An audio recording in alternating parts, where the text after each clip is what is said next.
Racing League Cup Series. What a finish! Too little, too late from behind, and Sebastian Marin, your first repeat top split winner of the qualifying series.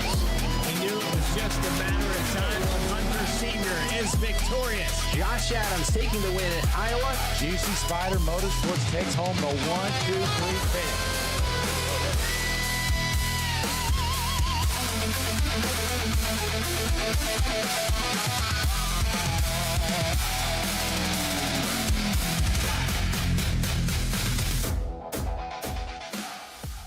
Drivers, start your printers. To keep pace with the ever-changing landscape of marketing and advertising, let Clark Print Shop help you spot the trends and keep you in front of the pack with all your color printing needs. From business cards to invitations, menus to mugs, we can print anything you need on paper or your choice of over 3,000 promotional items. Visit www.clarkprintshop.com to browse our online catalog and place your order today, or call us at 276-889-3426. For a limited time, use the code iRacing for 23% off your first purchase. The staff at Clark Print Shop looks forward to handling all your color printing needs. Introducing Tractor USA, the best way to buy and sell premium ag and construction equipment. Tractor USA was designed to be straightforward, simple, and affordable with zero commission and live auctions every week. Tractor USA auctions offer the finest selection of pre-owned tractors, combines, and other ag and construction equipment from across the United States and the world. Simply go to tractorusa.com to get started today. Walking and Rolling Costumes started when my son Reese was born with cancer. So when I was 3 years old, I got my first wheelchair. And he wanted to be Wall-E for Halloween that year. And so I knew you couldn't buy a costume to go on a wheelchair at that time, so I knew I had to build one. My dad ended up building a Wall-E costume out of a Dell computer box. When we were all finished, he loved it. We took pictures of it and shared it on social media. So many people started sharing it that we started getting requests from people we didn't know. In 2015, we decided to build them for other kids because people were asking, hey, can you build them for my kid? So we started the nonprofit organization, Walking and Rolling Costumes, and we build costumes for kids all over the nation, free of charge to the families.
It's a test of driver skill and driver temperament.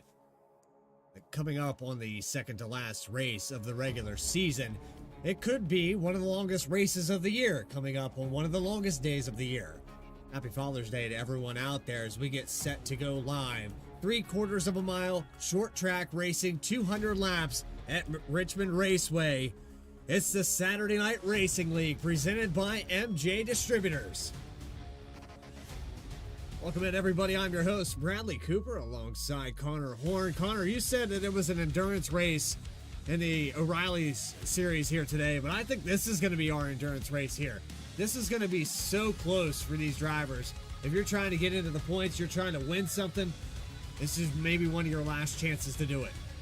Yeah, about an hour and a half race this usually is. This is a staple of the series. We've gone here every single season thus far, and season 6 is no different. Short track, usually short tempers at a track like Richmond, that could come into play, but usually races aren't terribly long, but that could definitely change today at this 3/4 mile racetrack. Shaped similar to Iowa, race is completely different, obviously. This is a true short track, a very great corner, very great track, I should say. That start-finish line, remember, it's closer to 4 than it is 1. A lot of people don't know that. That could come into play if we get to a photo finish type situation, but really slick racetrack. We'll race into the night just a little bit. Probably won't get the full night time, but the temps will be cooling off as the race goes on, which means you're going to gain some grip as this race goes on. You're going to be moving all over the racetrack tonight.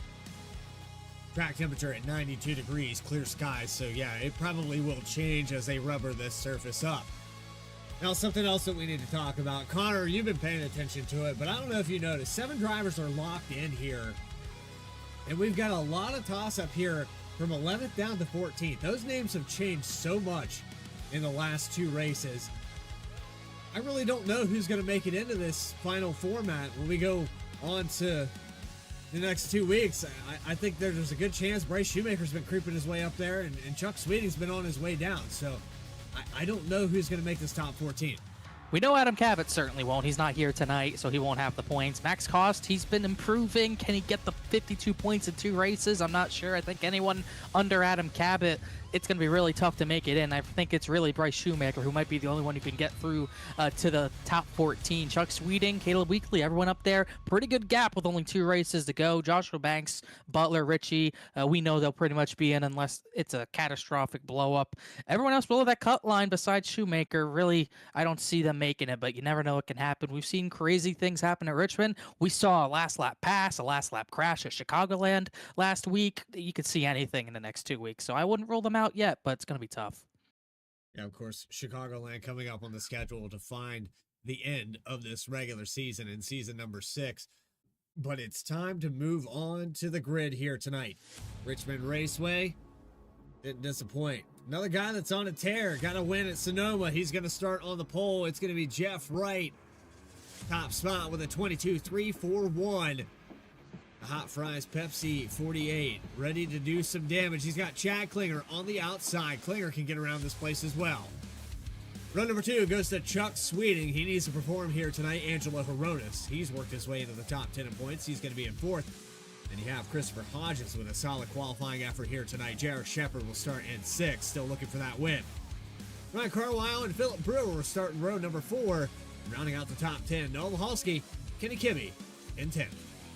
Justin Ritchie starts 11th, 5 top 10s to his name, and he's 10th in points. Dakota Floyd, great run so far this season. He's right behind him in points, and he starts 11th in the field and 12th in the field tonight. 13th, Seth Hatchell, great all season, consistent, maybe a dark horse for the title. AJ Stravado, a favorite for the title, but starts back in 14th.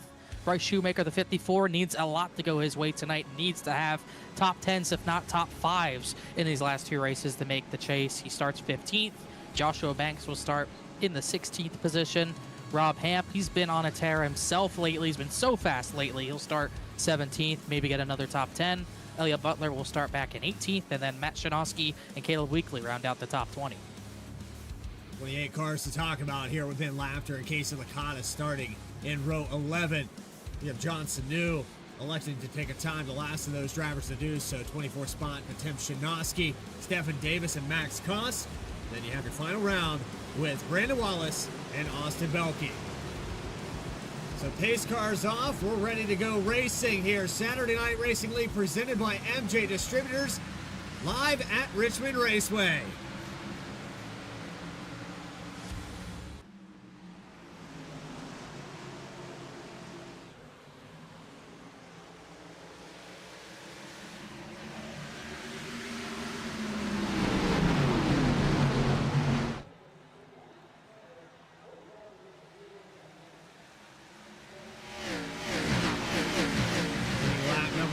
Will be Jeff Wright from the pole, but you got side-by-side back here with Chad Klinger and Chuck Sweeting for the 2nd spot.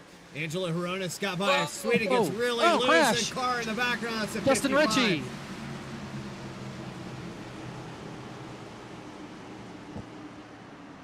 Lost the back end on the 55 Toyota.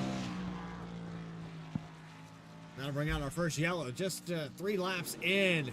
You can see Chuck Sweeting had a handful. I think that was J.R. Shepard or Hodges on the inside there in the 4th, 5th spot. Then you saw Richie around the 10th spot go loose and lose. And it's not a relatively hot racetrack, but it's still very slick and low on grip, even with the temps being a little lower. Really loose, especially off of 2. That corner exit is very sharp, so you're going to see a lot of drivers losing it just from that transition to a flatter banking. And he just got a little too sideways, hit the wall pretty hard. He's 68 points above that cut line. This shouldn't kill him. He should be able to repair that, but not what he needed. And it just stepped out on him. That was throttle. That was not steering input. The car just had too much gas. And that's a fine line here, Connor. You know it. I know it. It's so difficult, but you are steering with the throttle here at Richmond all the time. Yeah, definitely. I mean, you have to act like there's eggshells under the throttle pedal to get around here. You need to have throttle control. The rear tires, so important, more so than the rears here. If you cook the rears, you're going to be going backwards. That's where you're going to make a lot of your time, is being able to have the tire to get off the corner exits properly without sliding them so much. And we're going to have some pretty long runs. You can't go too far on fuel, but you'll probably at least be going 80 laps, somewhere around there, maybe 60 to 70 laps on a stint of tires if we get relatively green flag racing. So you need to go a long ways on the tires. Cannot afford to burn them off. So you can't afford to really waste sets either. So that's pretty important. Richie's probably going to have to take a set of tires here, as well as repairing that damage. We're setting up our first caution. Again, the track state is relatively mild here, but we are going to see drivers, and I think it's a product of just the different banking. When you come out of the corner in turn 2, that wall sneaks up on you very quickly. But you also have that flat spot. And you know how it is. You want to kind of drive off of that straight, because if you don't do it just right, Connor, you're going to end up sideways or hitting the outside wall. It's very easy to hit the wall there. For some reason, I don't know. Well, I know the reason. It's because it's a straightaway in a very sharp corner at a short track. So that wall's going to come out in a hurry. You got safer barrier that kind of juts out more than it used to a little bit. It's almost like that outside wall out of turn 2. It's almost like an indent. It comes in a little bit more so than goes out. So that exit's really sharp. Really tough to get through there side by side without someone either hitting the wall or making contact, having a crash, something like that. Won't be the last time we see issues there, I don't think.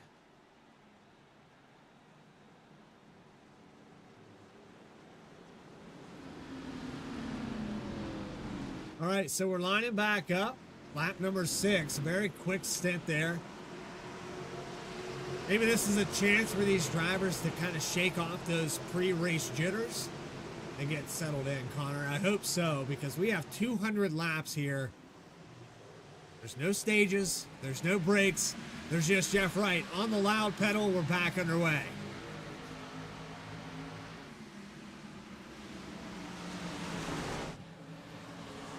Two by two all the way back to around the 16th spot. AJ Stravato trying to pick up a position. He's on the outside of Seth Hatchell. It's going to be your passing lane up there, I think. Inside passes are going to be very, very tough with that driver on the outside pinching you down. So you're going to want to try to make some hay on the outside. Just can't wear your stuff out, push too hard in that second or even third lane. You might see that third lane come into play. We saw a lot of drivers use it last season to their advantage, especially in 1 and 2. So you got to look out for that maybe later in the race.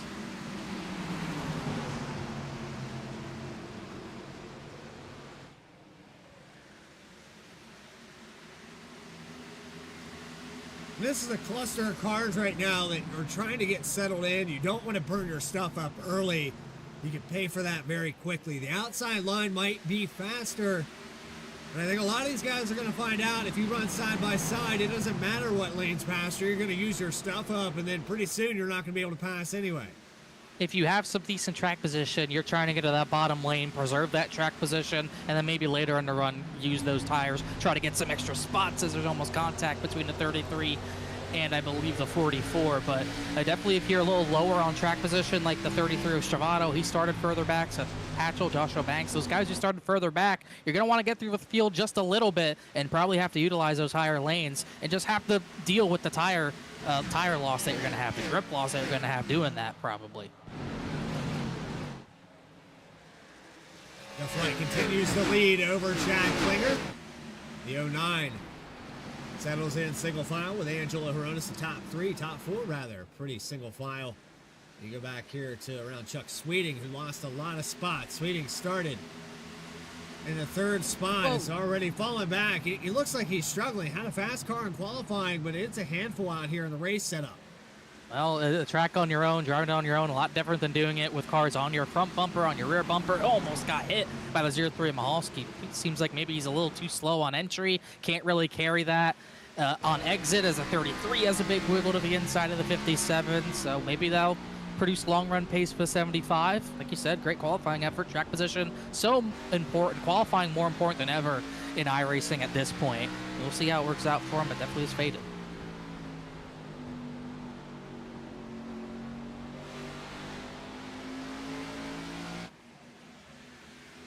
Travato finally clears there. He has Dakota Floyd behind Philip Brewer. This is outside the top 10. This is the first of the single file, or double file, just behind there.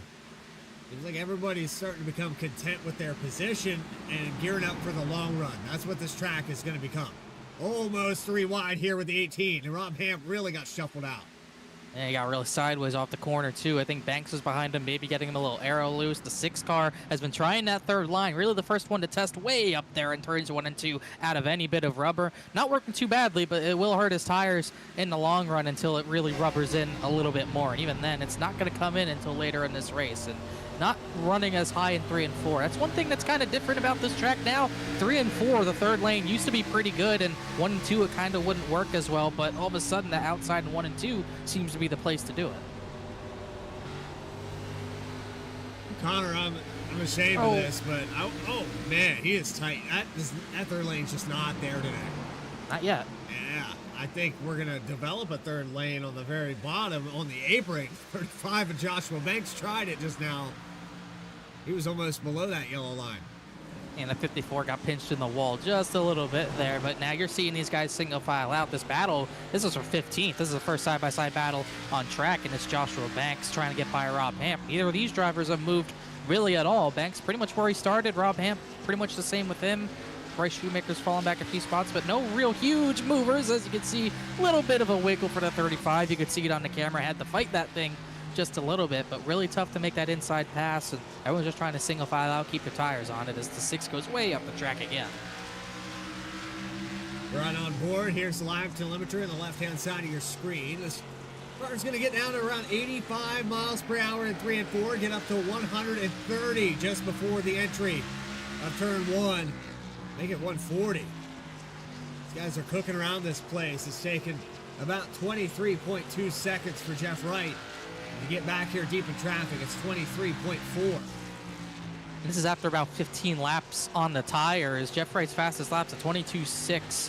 So he's already 0.7 of a second off that, and that fall-off's going to get worse and worse the next 20 to 30 laps. And, you know, eventually he'll probably hit a spot where it plateaus. Maybe it doesn't plateau, keeps falling off. That could bring an extra pit stop into the equation if the fall-off is just continuous instead of plateauing. But right now, it's kind of typically what we'd see as Mahalski goes up track there, maybe trying to get that third lane going. It worked for now. Wow, look at that. That was impressive. Got a big run on Kimmy. I don't know if I try that too many times, though, because it really pissed off the right rear. Mahalski's just looking for good finishes. 1 top 5 this season, 2 top 10s, but a lot of inconsistency, a lot of poor finishes in the limited starts they've made as another wiggle. Tried to clear up in front of Stravato. Stravato got the wall trying to avoid him. And I don't think Stravato's going to take that very nicely. He usually doesn't, but Mahalski down 30th in points. Not been the best of season. Let's go back on the replay here. I got to look at this exit. Oh, man. Stravato cut him a break there. Yeah, I know you said... I was tight. I know you said you don't want to do that to him, but I think he lifted it. It's early enough in this race, the patience are there. He's still going to remember that, knowing Stravato, and yeah, I mean, he only lifted until the last second. I mean, if the 33 throttles into him there, he's wrecking himself. If he wants to hit him back, he's got to do it somewhere else. And Stravato knows that. I've seen him as they're 3 wide in the background. I've seen Stravato. He knows how to hit people properly. He's done it before. Still 3 wide, coming off of turn 4. Hamp, Shoemaker. I told you if there was a guy who's going to take a 3, it's going to be the 35 of Banks. He's not going to get a good drive off the bottom. Chuck Sweeting's in it. Mahalski? Kenny Kibbe's in it. Dakota Floyd's in it. Oh, and 54 hits him late.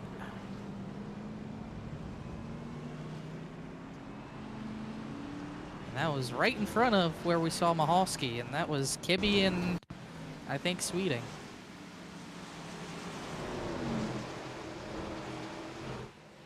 .44 is going to go a lap down, and yeah, 75 tried to come up, and I think the 14 was there. Mahalski got damage. Brewer and Floyd got some damage. And right there, 54 just couldn't get on the brakes in time. Entry to turn 3, worst spot for a crash here. Track gets so narrow with the walls, and yeah, I think Sweeting just came up.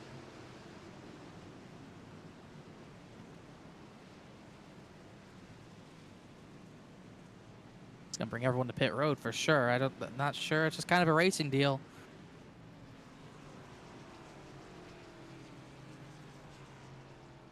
Several cars involved in that incident with the 14, the 75, the 44, the 54, the 57. Race off pit road. Jeff Wright's going to win it by a long shot. Close there between Jack Klinger and Angelo Horonis.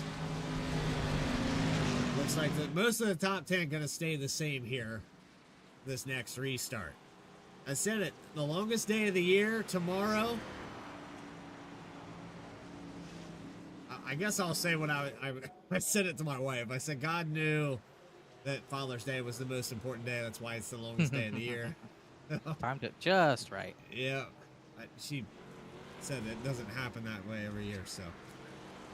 We were talking about those guys on the cut line. You know, Chuck Sweeting right on the cut line. 47 points is a big gap, but he's going to go at least a lap down here, maybe 2, having to repair a lot of damage. This is exactly what Bryce Shoemaker would have wanted if he wasn't in the crash himself. He has his own damage to repair, which it wasn't a lot, but he had a lot to repair. I think he's got it done now, and it looks like the 50 is going to stay out for track position, only one to do so. Bill Halsey back out on the racetrack. Looked like he got a piece of that as well. I don't think. Yep. I don't think it was terrible. That rear end, someone hit him in the back. Might have been the 33. He's like falling that through must the have field been here. maybe a drive speeding through. Maybe speeding on pit road or something happened here to the 03, which unfortunately puts him behind some of these cars that have heavy damage. Yeah, a lot of fast cars in the top 10 got damage too. Kenny Kibbe's got a lot of damage. Obviously, Sweeting's gone a few laps down. Philip Brewer, and Mahalski's. A lot of guys who are in the top 10, top 15 with damage now. So it's going to shake up the order a lot. Puts Ryan Carwile, Jared Shepard, Angel Horonis up into the top 5.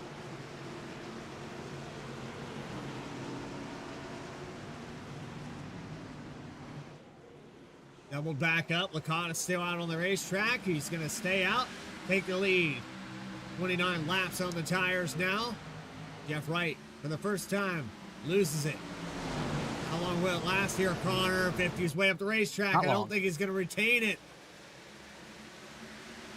Just a strategy play. He was not near the front that much, so saving his tire set. Maybe it comes into play later. Maybe it doesn't, but get some cleaner air. And, I mean, if you can maintain this situation, stay in the top 10. I mean, they're taking him 3 wide. He's got cars darting all around him. The fresh tires are going to make a big difference, but if he can maintain. We hit the 71. I thought there was going to be a crash there. It's gotten a little too deep. I think if he just doesn't destroy the car, it'll be fine. Oh, 71, Jared Shepard, they had contact. 3 wide.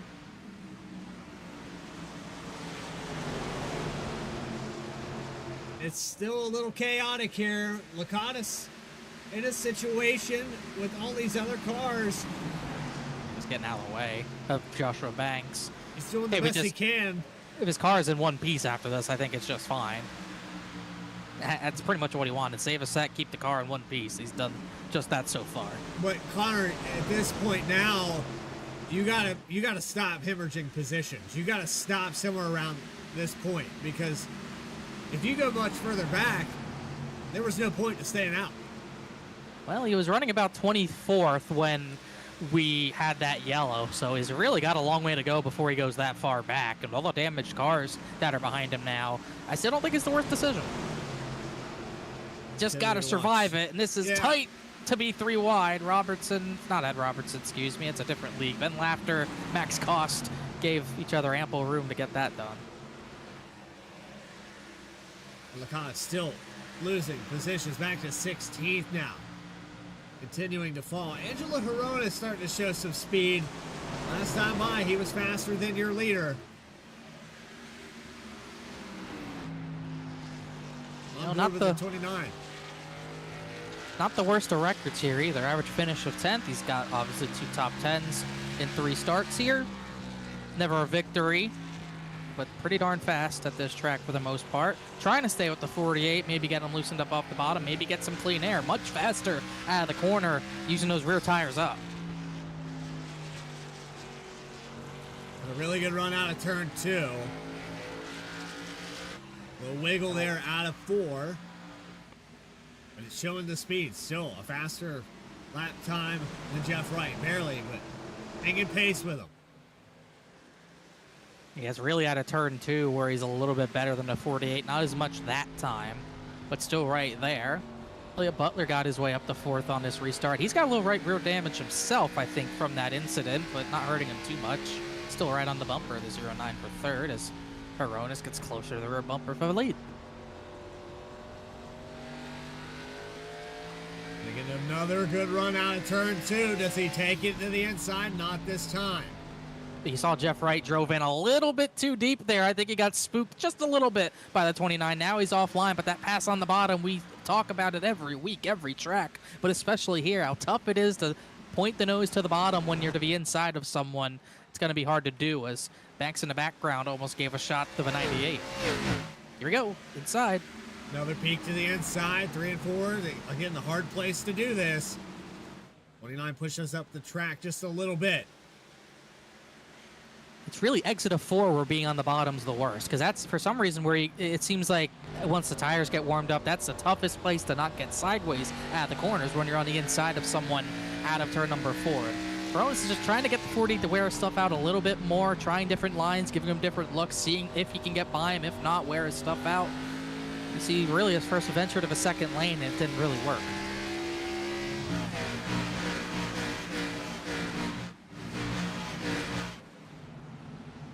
Jared Shepard. We talk about him a lot every week, but the baffling strategy call last week that maybe could have won him the race. We go back on that. I even got the chance to talk to him post-race, Connor, and he was kicking himself on that one. Well, it happens, is what it is. Sometimes you just don't get it right, and you know, he still got a good finish out of it. Obviously could have been a win, but not the end of the world. Still good points. We know he's going to win a race again at some point. It's just a matter of when, not if. And you know, it very well could be tonight. He's great at the short tracks. Almost won here last season. Obviously, Martinsville, another short track, really good. Not out of the realm of possibility. It was actually 2 weeks ago. I failed to mention, yeah. Sonoma was the Jeff Wright show. We watched that. Yeah, I don't remember Jeff Wright's a father, but he fathered the field last week. Yeah. Still on, well, he's not on tap for that. 50 stole some laps led. But still, he's in a great situation. Yeah. And he needs to perform because of the connection issues he's had in previous races. Not so much the connection, but the computer issues he's had. He's been kicked out of a few. And then some of the races that he was in, just not the finishes he wanted, you know, involved in incidents late in the race. Now he does have 4 wins to his name, and Connor, we know the 48 performs the best when it comes to postseason, so don't expect anything different. There's a reason he's a 2-time champion here in the 6 seasons we've had so far.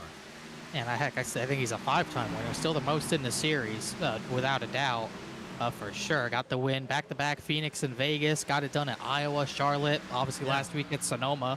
You know, still the guy to beat most weeks, if not every other week, even more common than that. He just needs to get his PC in order, and he'll easily be a title threat. Definitely still weird seeing him down the order 7th in points. We haven't seen that really ever in this series. He's been that far down in points, but we know that's because of missed races and computer issues, stuff like that. He will be a threat for the title. We always know it. Elliott Butler trying to hold on to 4th spot. Adrian Stravado just behind. These cars, big movers here. 14 spots gained by the 6, 9 spots gained by the 33. Another driver that's on the move is just behind about 7 spots. Whoa.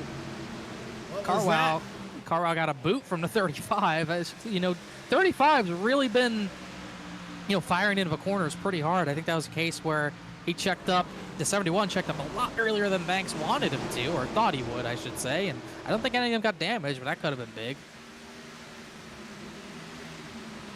And look how much ground the 35 lost. The 98 almost got into him the very next corner. That could have been a big crash, could have been a big point in the race for sure.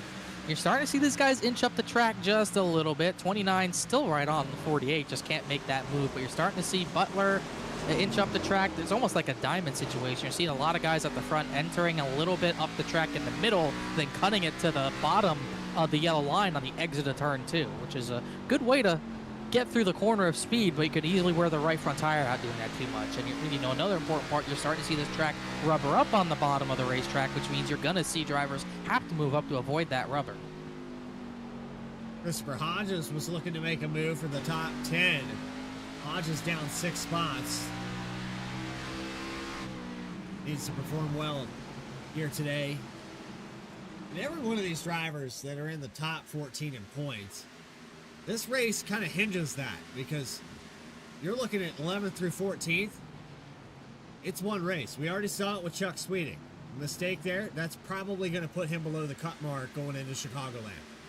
I don't know about below the cut line with each thing being a point, but it's definitely going to, if Shoemaker can have a good finish, it will give the 54 a fighting chance next week. But Shoemaker had his own damage. He's still down battling for the 17th spot with Matt Shanowski. Is almost some contact there, but definitely can't afford those mistakes whether you have a big or small gap at the cut line. You're still on the cut line. Things can happen in a hurry.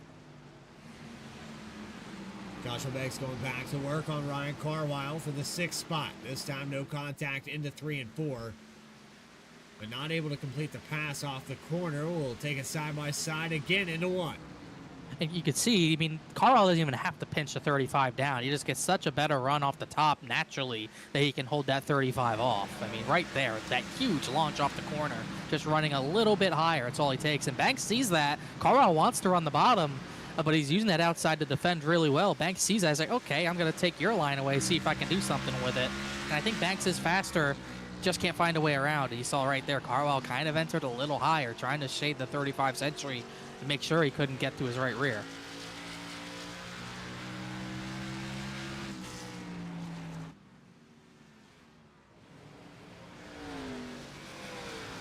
Let's try the outside this time. Couldn't get there. He's going to dive to the inside. Doing everything he can. Slide job? He might just slide up in front of him. He drove it in deep. Kind of tried to, but couldn't really commit. But he's got so much overlap now. 7-1 got another good run.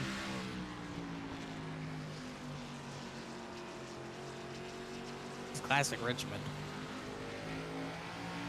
Got to earn every inch on this racetrack, and there's not a lot of inches to go around. 3/4 of a mile. The likelihood of you getting into somebody's pretty high here today. Higher than seen usual. it a few times.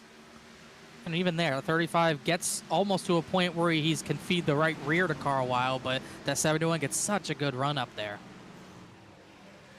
44, they're catching lap traffic Philip Brewer off the pace. That could play a factor, but Carwile's able to clear him back.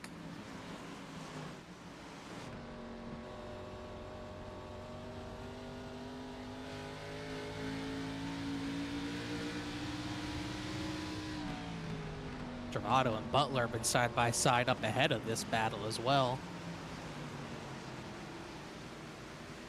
Travato's went to work a few times on Butler for the 3rd spot. 33 might get it done this time by Not slider. quite yet. Couldn't quite get it. And then the 6, just incredible launch off that top. It's the same situation where I think the guy behind is faster, just can't complete that pass, and Travato's on the radio saying, we're killing both our tires, just let me go. Travato was in a situation earlier with Noah Mahalski. Had to work for a long time to get around the 03. Mahalski ends up getting damaged in that last incident. You're Angela Horonis right now. What's on your mind? Are you disciplining yourself to just hang with Jeff Wright? I'm not sure if he is. It's kind of hard to say. This is, you know, Horonis is usually top 10 driver, a little further up than what he usually runs. And I think he's just trying to get by him still. I don't think he's really pacing himself. I think he's just trying to stay with him, maybe find a way to get some clean air, get around him. And then once you get that clean air, go from there. Carwell Banks still side by side. Banks got to his outside, though, finally. And Butler will not let the 33 by. Well, if you're Jeff Wright looking in the mirror, there's no reason to push. If you can maintain that 0.2 of a second gap, keep the 29 into dirty air, I see no reason to push this car. I think you just drive it the way you're doing it right now and wait for Horonis to make another stab. That's when you push the entry. We'll see, you know, if Horonis can stay close enough to where maybe lap traffic hinders the 48, that could be an option as well. But we've seen this all season with the 48. You might stay with him within 2-3 tenths on the shorter to mid run, but once that long run hits, you're going to see how important clean air is because he'll drive away from you at the tail end of a long run. We've seen that a lot this season. We've seen it here with the 48 in different cars even, and you're seeing it already. He's been a tenth faster the past 3 laps, starting to drive away. But from Ryan Carwile all the way back to Seth Hatchell in the 9th position. It's less than a second separating these cars. 98 is working on Chad Klinger, trying to get by. He'll look to the inside again into 1. Dive now into the corner. Keeps it down on the yellow line. I guess that's orange. I call it yellow. Very rubbered up down there. There's an orange box. They just passed it. There you go. There's another orange box. That's a restart box, though. But I think you're starting to see how, you know, people have worn their tires out at this point. Big dive from Shepard to be inside the 09, but you're seeing the tire where how important it is. I think that 71's tires are a little worse than the 35s. Once Banks got by him, you know, we saw how hard it was for Banks to make that pass. Since he's gotten by, it's about over half a second gap already. And then you got these guys. You got 3 cars stacked up behind Carwile. Big wiggle by Jarrett Shepard, but these guys are starting to stack up a little bit behind Carwile. And, you know, we hate it. We hate talking about it, but dirty air still matters. I got to imagine these guys maybe a little held up right now as Travato once again to the inside of the 6 car. Trying to make that pass work. This time, not quite. Oh, he tried to. Contact. Well, that's one way to do it. Oh, Butler didn't like it. If he gave him a shot, but 33's faster, he should pull away. No, that was it. Is it settled? One of them thinks so. One of them got the final word, but I don't think the argument's over. No, I don't think so. They've had some run-ins earlier in the season as well. Hatchell trying to get by Klinger in the background. That's the furthest up battle. Does the other one subsides. A fantastic job there. But that took, what, 15 laps for the 33 to finally get by? Maybe more. I think maybe more. I mean, it is a tough process. Saving your tires matters, but, you know, you're still going to have to deal with the fact that you're going to be frustrated trying to make a pass. It's just how this track is. That's why the tempers are so short, because it's still hard to pass. Tempers heating up, the track's heating up. Started out at 92 degrees, it's up to 102, and it's only going to get worse from here. Clear skies, ambient airs went up a degree as well. Get later in sim time, it might come down. Obviously, we get a caution. The cars start going slower. It'll probably go down a little bit, but that's just how much heat these cars and the tires can generate for sure. Shows it right there. Oh, pretty much full 10 degrees since when we started.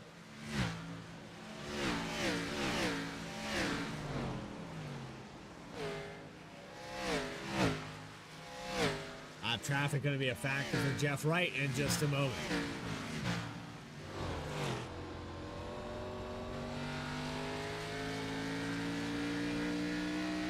This is Angela Horonis' moment to make up some of that time back. He's lost over a second now to the 48, and you got some damaged cars here. If Jeff Wright doesn't catch them just right, there's a few places on this racetrack you can pass clean and not lose time. The exit of turn 2 is not one of them. Definitely not. It's a worse spot to catch them for sure, but I think Jeff Wright's got enough of a gap where he can kind of manage where he catches these lap cars. It's over a second already, and I think the guy you're going to have to start to watch is probably the guy in third. Stravado's clicked off pretty good times. He's chasing down to 29. He's probably got another frustrating pass coming up, but we'll see how quick he might be able to get that pass done. But his pace looks pretty good right now.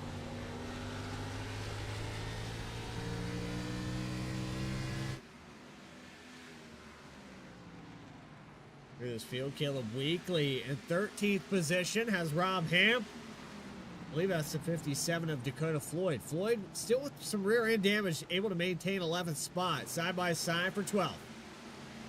You know, if the setup builds tight on the right front, a little bit of rear end damage I don't think will hurt you. In fact, I think it will help you a little bit, but it is a lot. It's pretty pushed in, but not hinder him too much. It's all the way back up to 11th after being in that crash.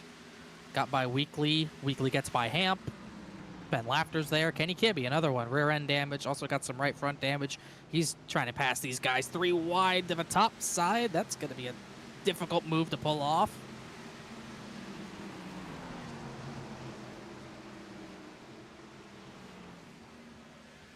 Ooh, Kibbe got to the outside. Wow, that was strong to get to the outside of Rob Hamp there. Now he's in the wall. That's a send from the 14. Ooh, it's a little too high up, I think. But he'll get a run doing that.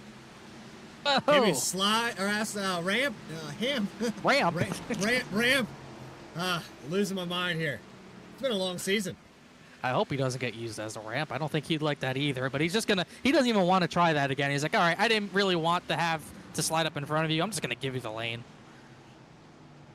Keeping it down on the bottom. 14 will drive off the corner and most likely clear Rob Hamp. Emphasis on the Hamp. Meanwhile, Stravato has gotten by Hronis. Hronis just pretty much let him by.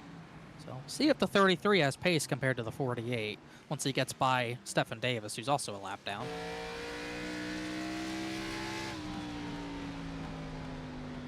Joshua Banks has called Elliott Butler for the 4th position. Chuck Sweeting brings it to pit lane. A lot of damage on that car. Well, there's another guy on this racetrack that wouldn't take too kindly to being held up. Yeah. I think Butler's just hanging on a lot slower these past few laps. I think Butler is doing a fantastic job on that outside. It's just not enough anymore. It just uses up the tires, like you mentioned, Connor. And, you know, another thing we say a lot of weeks. I mean, the 6 has, he's usually the first one to test that high side, but he's usually the first one to where the tires fall off. And you're seeing it right now. He's running 24.2s, 24.3s. The drivers in front of him faster than him are still kind of in the 23.9, 24 flat range. So definitely a little further off on pace at this point in the run, but still in the top 5. And a lot of gap back to Carwile, who's still holding up Seth Hatchell. Hatchell really isn't able to make any sort of move there. Still pretty kind of frantic for 11th.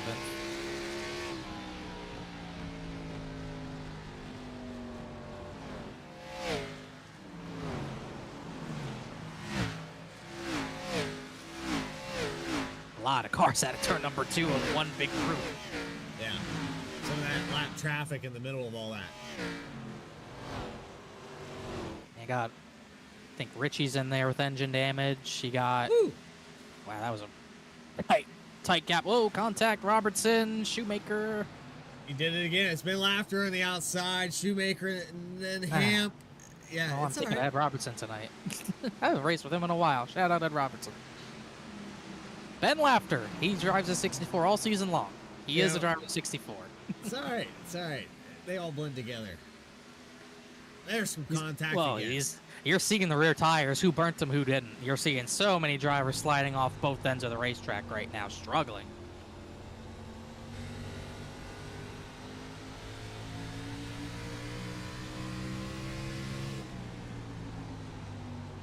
I really don't know when these guys are going to pit. If this is a 2-stop race, you would think the window starts about now. Everyone pit about lap 25.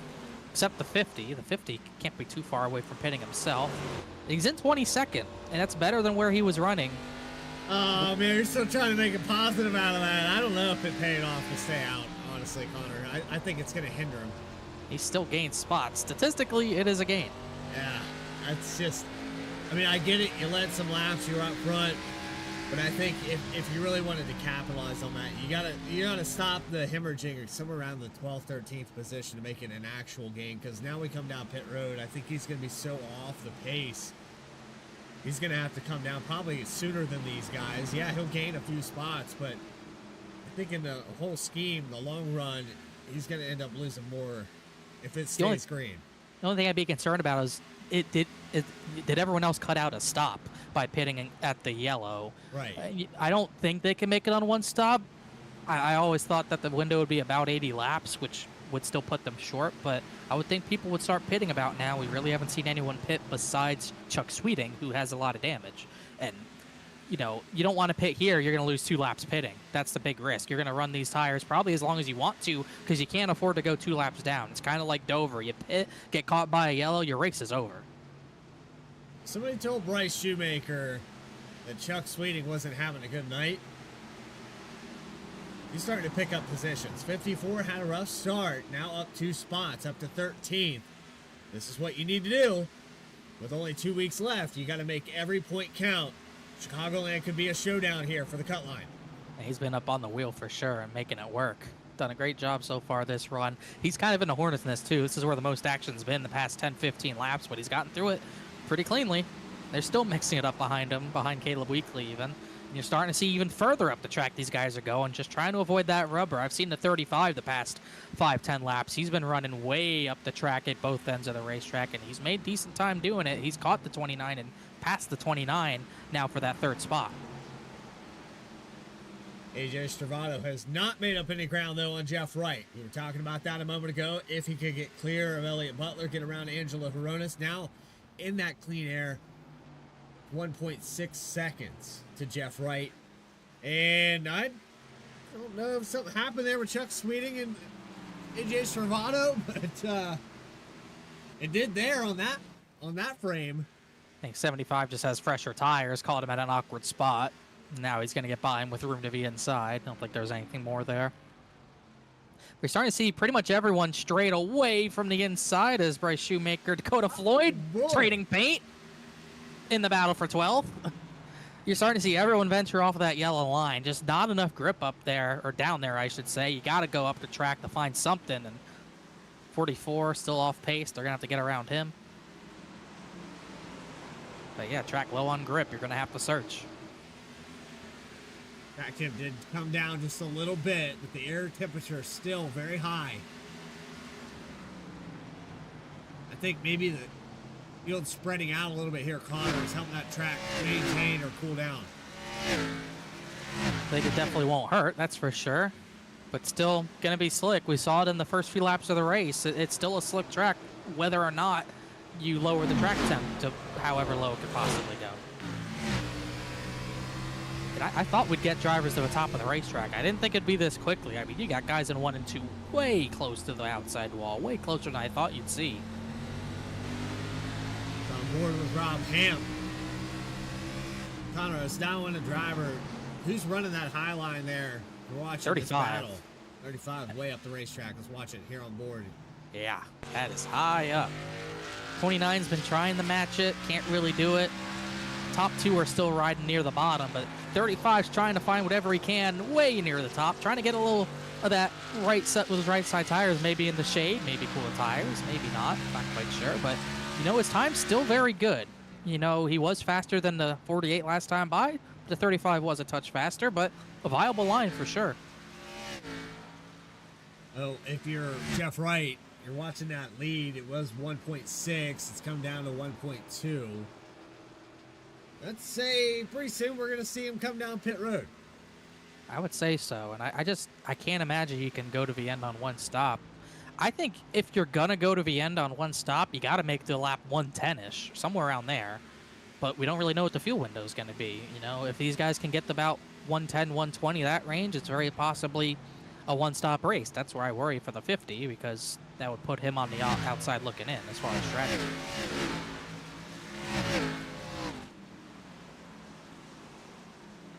Max Koss battling with Matt Chinoski in the 31. This is for the 17th position. Chinoski going to get that pass through, and watching Tim Chinoski just behind, can be next in line. 44 Brewer, 4 laps down. Not where you thought he would be after the start, up in the top 10. Nah, just too much damage. Didn't get a chance to really repair any of it. Just trying to hope for a flurry of yellows to maybe give him a chance in this race, but well off pace. And that even gap here, the 3/4 mile, Connor, it maybe doesn't look like much. It's enough to slow him down.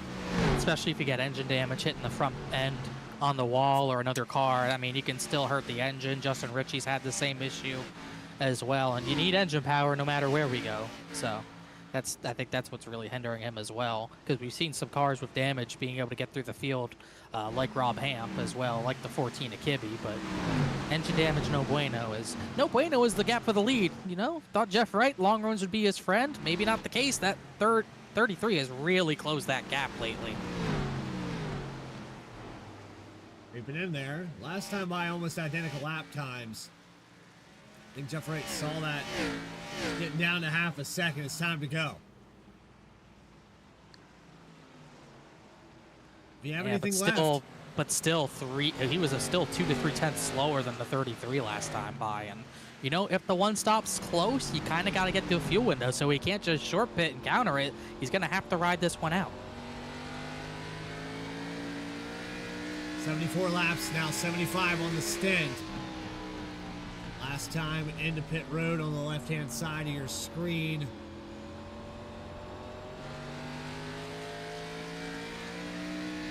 That's 75 laps ago. Oh, Caleb Weekly sliding into one. Saved it. Him and Dakota Floyd had contact. Ben Lafter had just brought it to pit lane. Weekly is not happy on the radio. I wouldn't say.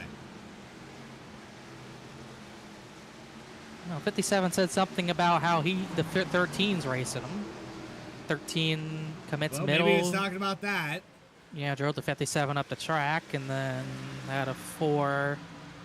57 kind of responded, came down the track. Well, I'd look out for that if they see each other later. Meanwhile, battle for the lead, side by side.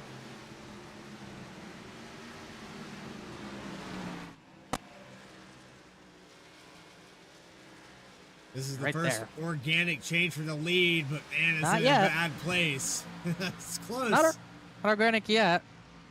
Looked like Richie almost had a moment at a 4, but he saved it. But you're seeing really center to exit is where the 48's struggling, because right there for 33 gets a real good launch. The 48 still gets that run off the corner, but it's not as good as what it could be. And Estrado just, really kept his tires in one piece, even with those tough passes on the 6 and the 29. Still able to keep his tires in a good spot. And now maybe the 50 being used a little bit as a pick here. See which lane he picks could dictate the lead. And he's committed to the bottom, not helping the 33. Helping the 48 a little bit, though. Wasn't enough. Serrano stays to the inside. I think he's got him. I think he's got him right here. Still not clear. Whoa, 48 lifted, cut him a break.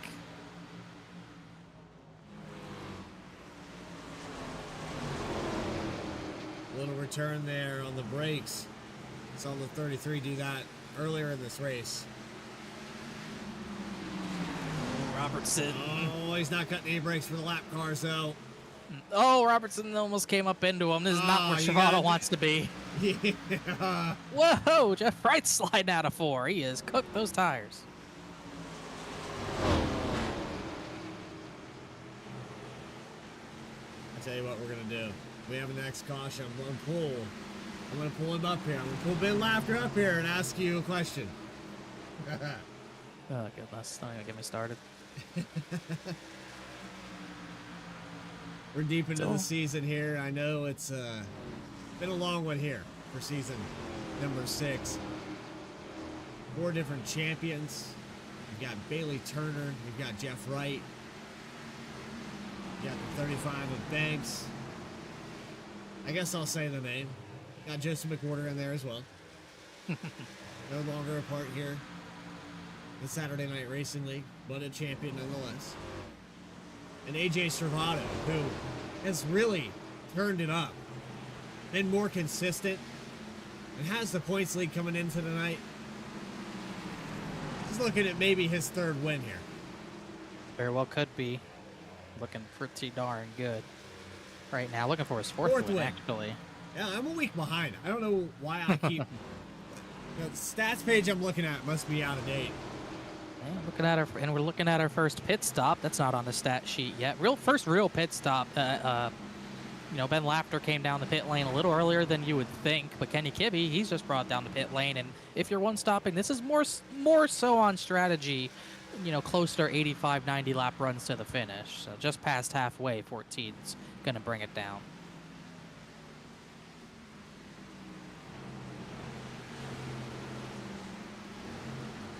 If you're Stravato, though, how long do you stay out? Do you overrun this and put Jeff Wright in an even weirder scenario? You know you can beat him on the long run. I think it depends. It depends what the 48 does. If the 48 beats you to pit lane, I think at that point maybe your best bet is to go a few laps longer and just get fresher tires. If you beat him to pit lane, then, you know, I think you're in a good spot because the 48's tire wear did not look good. So, you know, once you get to a specific window, you think you can make it and have decent tires, I think you got to pit. I would not let Jeff Wright jump you in track position again because you never know when the yellows might fall. Tim Shinosky came down the pit. Butler on the outside racing with Chad Klinger. Chad Klinger started outside the pole here today, running in the top 10. Solid day so far, but has some company. 15 of Hodges. This is all for the top 10. Lakatos made it 100. Lakatos just pit. He made it about 112 laps. So it shows that fuel can go much longer than I initially thought it could. Johnson New's going to pit. This is definitely going to start the cycle for pit stops.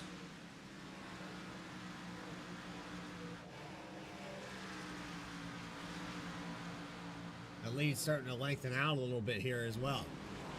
We're talking about that outside line. It was working a little bit for the 35, but he's also kind of really started to fade, running, you know, 10ths off Stravato, about half a second actually.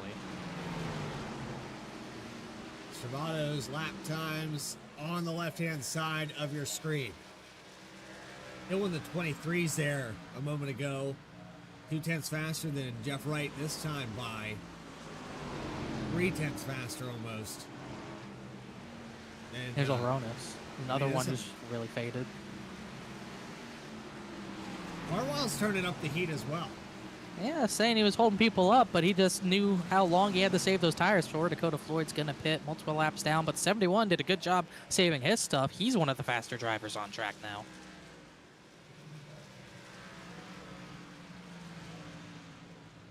It's like Matt Shinosky's going to pit, Rob Hamp's pit, Caleb Weekly, Elliot Butler's pit.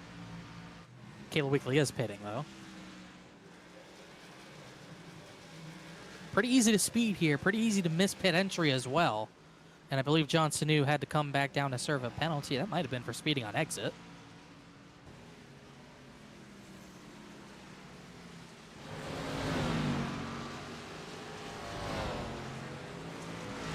Their pit barrel camera.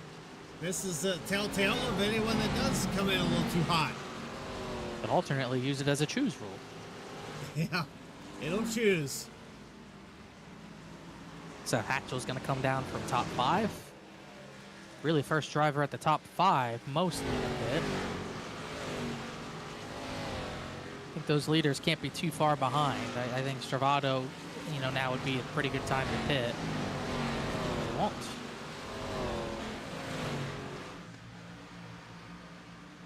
We'll stay out another lap here.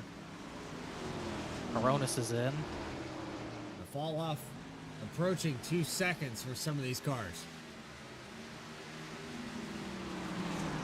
Yeah, If you wear your stuff out, you're in a bad spot. You don't want to be in this spot where you can't get the pit road. Bleeding Especially if you sometime. have to come in for fuel if you're going to run out. Banks is in, Carlisle's in, so even more front runners starting to take the dive. This would give everyone who's pitting now pretty much 80 laps on this next set.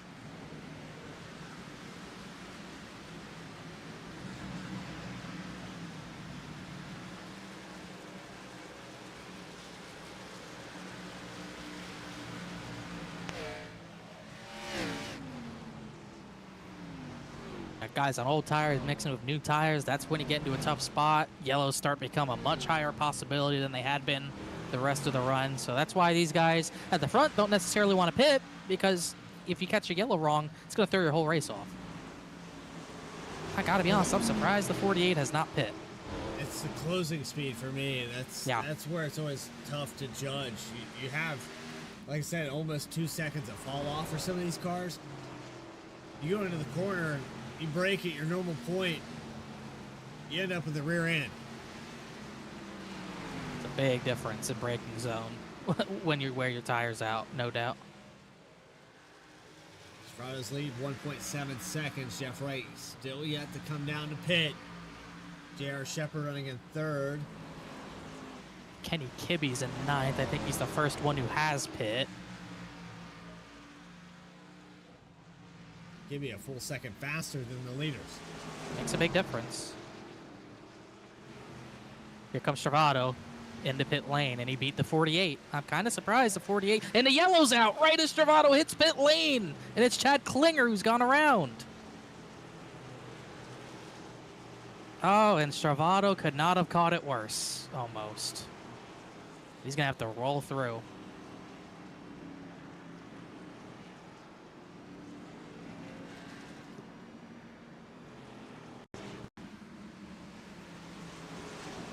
Travado stayed lead lap, but there goes his lead, and oh, 35 gave him a boot.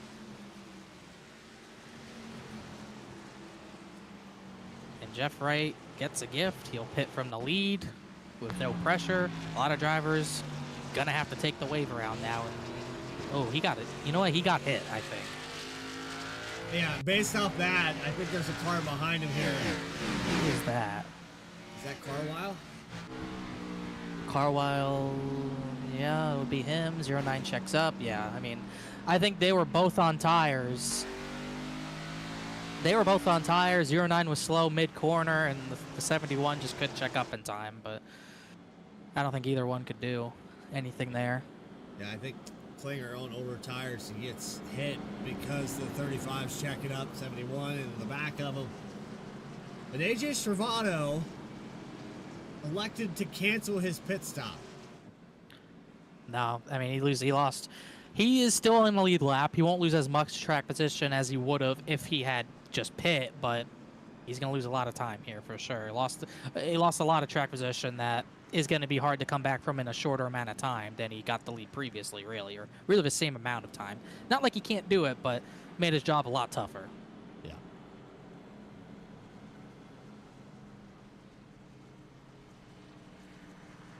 They are not happy in chat. Strada's talking, Banks is talking, Klinger's talking. No one's happy.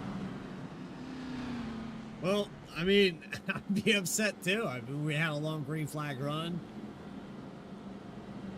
Things changed. Now this cycles the race out. You got J.R. Shepard. We got AJ Travado, who was the fastest car in that long run. He's going to come back out on the racetrack somewhere around 4th or 5th position. So I don't think it hurt him as bad as we initially thought.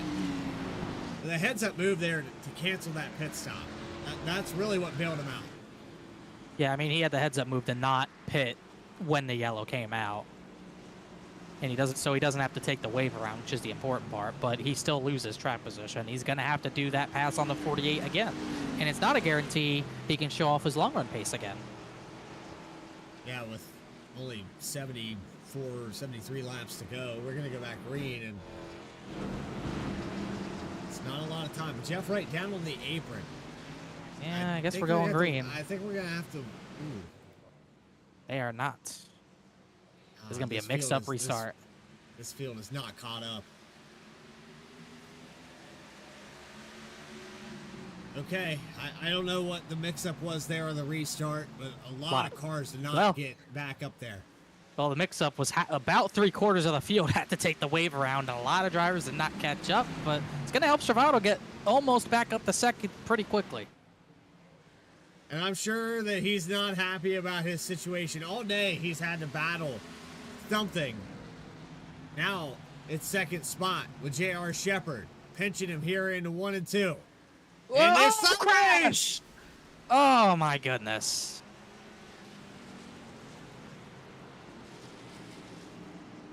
Not happy at all. No, Ben, that's... And there goes that. Oh boy. And that's 2 top 5 cars in points totaled. 98's pinching hard, not wanting to let them by, and just pinch too hard. They hook right there, and they both hit hard. Bryce Shoemaker, Chris Hodges, they did great jobs avoiding, but I just don't think enough room was given there by Shepard. You know they're going to come up the track. He's pinching really hard. You know that's a... You know that could happen. Too. Yeah. Yeah. I think that was a great... Hodges did a great job.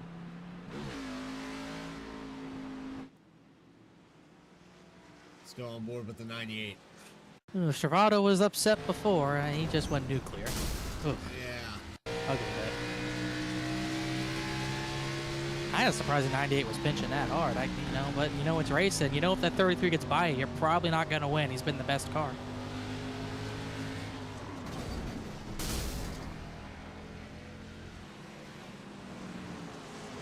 Yeah, both of big hits.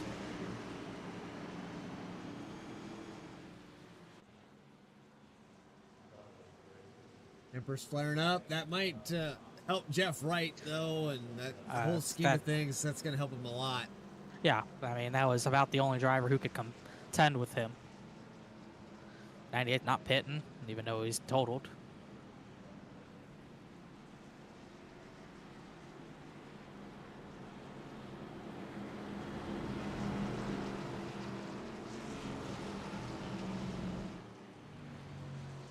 I know the reason I don't have the radio turned on in the broadcast now. Kind of wish I didn't. They are talking Shepard. I mean, it's we've talked about short tempers. They have exploded. Yeah, that's short track racing, I believe Denny Hamlin said. And how about that guy on a tear? We could just change the subject altogether. We'd have to talk Saturday night the whole night. Sunday is going to be a good one, and Connor, you sounded a little concerned with the O'Reilly series and how long it took there, and I don't know this track very well, but I think it's going to be a long one. These guys are talking a lot. I think we could have a 5-hour race on our hands tomorrow, and the more wrecks we have here, the more we're getting there. I don't really know why the Fort 98 stayed out. That could create issues on this restart. 48 blinked. He blinked before the other restart. There he is. And now this is, this is really shaking up the order again, because now you got Shoemaker third, Hodges fourth. Austin Belke's at fifth. Here we go, green flag. Let's find those volume knobs and get loud, presented by FireStorm Racing.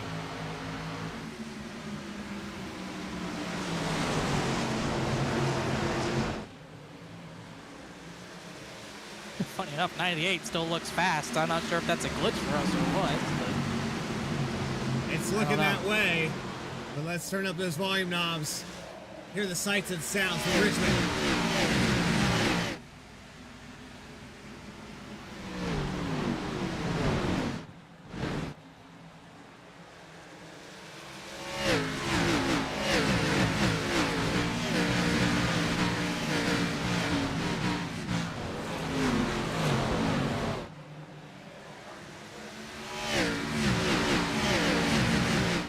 Okay, I can't crank it anymore.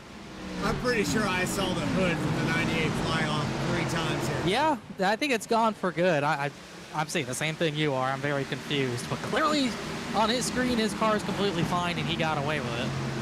And he's going to continue in third, and we'll see if Shoemaker can have anything for the 48. I cannot imagine anyone else has got speed for that 48 now. If that 98 car finishes in the top 3. I mean, we already know he clearly doesn't have as much damage as it shows, but he's sideways trying to wheel it. 3 wide.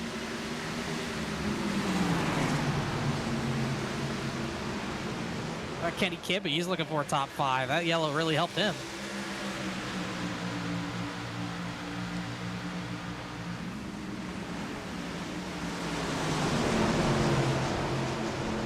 I could try to put this in the VSPEED top 10, but I could reload this replay 4 months from now, and it might not have that damage. It's way more impressive right now what the 98's doing. Yeah, I would love to see how much damage he actually has. I think he's finally starting to fade. But either way, it's crazy he didn't pit. I mean, clearly he doesn't see as much damage as we do to stay out, and it's starting to fade a little bit here. And you know, as far as the chase standings go, this is not what Chuck Sweeting wants to see, because Bryce Shoemaker got all the way up to 2nd through this, while the 75 still further down the order, a lot of laps down. 75 trying to look, he's actually 2 laps down, still down in 22nd. This is the exact opposite of what the 75 wants to see this race finish as tonight. Yeah, that's maximizing points to a T. The exact opposite situation that we thought we would see here going into Chicagoland. And again, that cutoff line, Connor, I said it was jumbled up. A lot of names changed there from 11th to 14th. It's only going to continue based off of this one here tonight. Banks getting a little faster.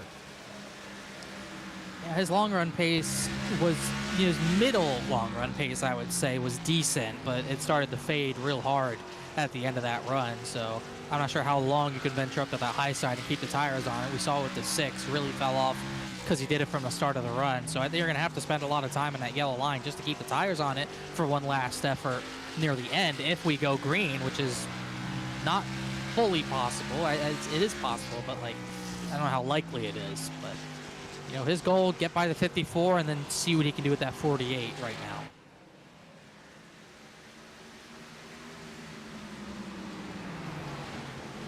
We're gonna get around him. Ooh, man. Contact 1898, pretty close together. The battle for the top 10's all jumbled up. You got Hamp and Shepard, then he got Belke and Shinosky in the mix, and Noah Mahalski is now back in the mix as well. Actually, no, he's not. He is still a lap down, but he's racing for Lucky Dog with the 50. 50 got pinned a lap down because of where he had to pit. And Caleb Weekly. You got a battle for 10th going on in front of him, and then you got 3 cars in that battle battling for the Lucky Dog. A free pass position going to the top driver a lap down if a caution falls. Close one here. 50, 03, and 13. Yeah, Lakatos got to the bottom right when it cleared up. Everyone's kind of just filing by that 98. I think his damage is really starting to hinder him on the longer we run. But let's let Lakatos get the advantage for the Lucky Dog. Now 03, 13, kind of losing touch. Oh, Brandon Wallace almost into the wall. Johnson New hit the wall. Banks looking for 2nd.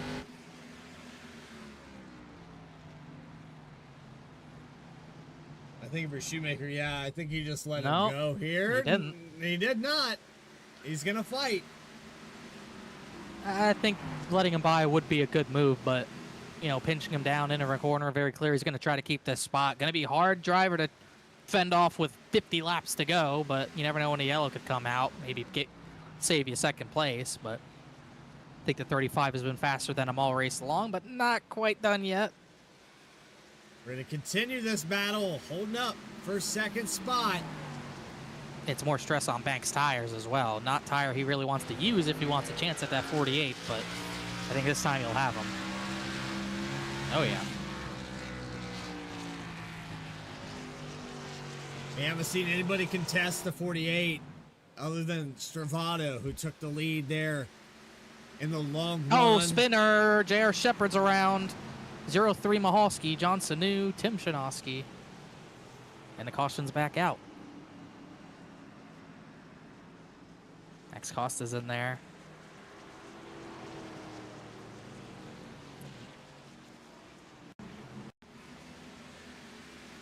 This was for that free pass position. 03 Mahalski involved in the incident will not get it. Gave the boot to the 98. Wow.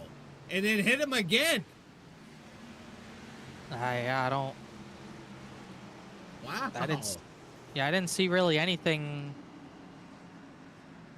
Yeah, I don't know what that was. I mean, the only thing I can think of is Mahalski was trying to run the top and just slammed the 98.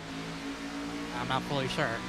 But that was a pretty avoidable crash, I would say. We had a similar incident last season here. I think Jeremy Miller did the same thing to Joshua Adams, or another one of those Juicy Spider drivers from last season. But there was a similar incident. One driver trying to run the top, one driver running lower, and their braking points aren't necessarily the same, so he hit them. And yeah, I'm not sure what else could have been going on there. I mean, from the original angle, it was really bad. Banks stayed. No, Banks, and we did have strategy there. Looks like Banks took 2 tires. That will make things interesting for sure.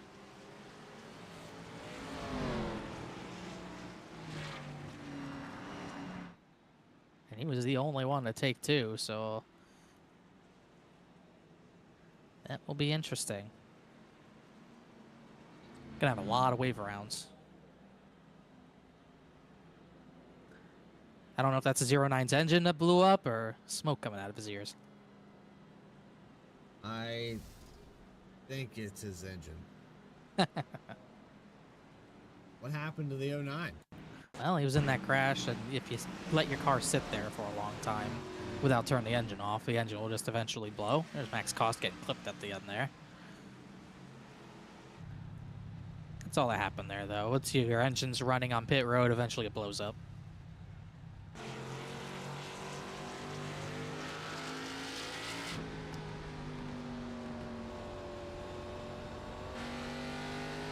Was on board with Max Cost in that incident with the 03 and the 98. Jeff Wright. Jeff Wright going to the back of the field. Yeah, nowhere for Cost to go. Looks like the Jeff Wright speed, because he is going to the back of the field. Oh boy. What's going on here? Nope, he's coming back. I'm not sure what's going on here. He blinks again. I think it's his blinking that's being the issue. We have extended to yellow. We'll go again. Looks like Banks will take the top. I think Jeff Wright's blinking out, and we're not seeing that. It's almost like he blinked out even further that time than what we saw. So he's still having issues with this computer, clearly.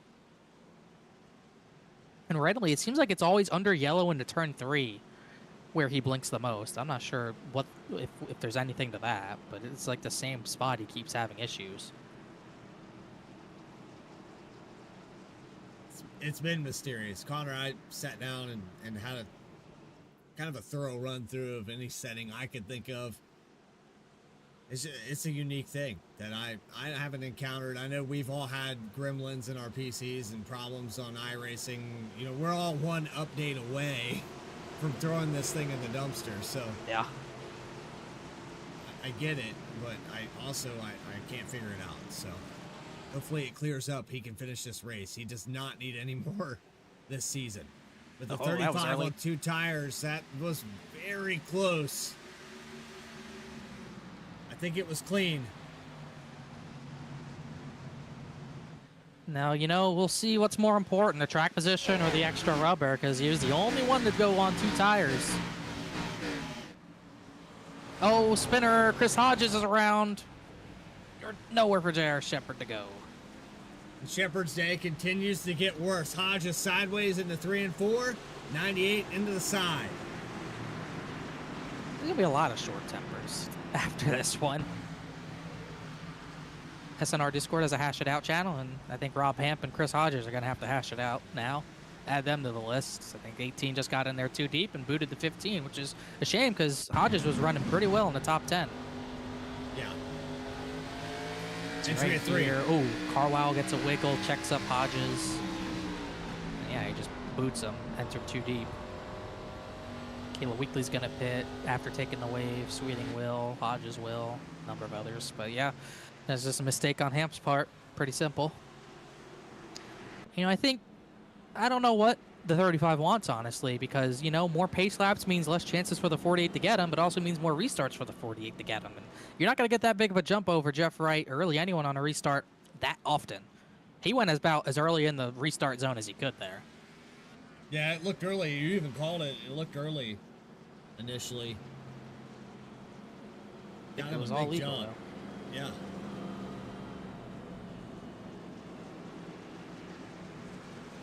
It's so hard to have like a relationship with everyone in here and talk to these guys week in, week out. You know who likes who and who talks to who. No, who doesn't like who. Yeah, you definitely are finding out who doesn't like who now. But I think for most of this season, that didn't really show. This is the place where it comes out. And when you can't get away from one another, it's going to come back full circle. With these cautions and then people getting back on the lead lap, I don't think we've seen the end of the fireworks. There's some people who will have issues with others. Some drivers have a lot more to lose in the chase than others. Jeff Wright's still trying to figure out if he's blinking or not, but you know, it's not the last chance to settle things. You don't really necessarily want to pay people back at a big track like Chicago Dega. We do go to Bristol second to last week of the season. If you have anything to hash out, you're probably going to do it there. At least I would think. Not the last time we'll have short tempers, as in 48's back again. I don't know why, underpacing seems to be the issue as Banks takes the top again. It's always a cauldron of hate, especially at these types of tracks going around. Well, and then you go 2-3 weeks and you forget all about it, maybe? For a little bit. Until something else happens. A little bit.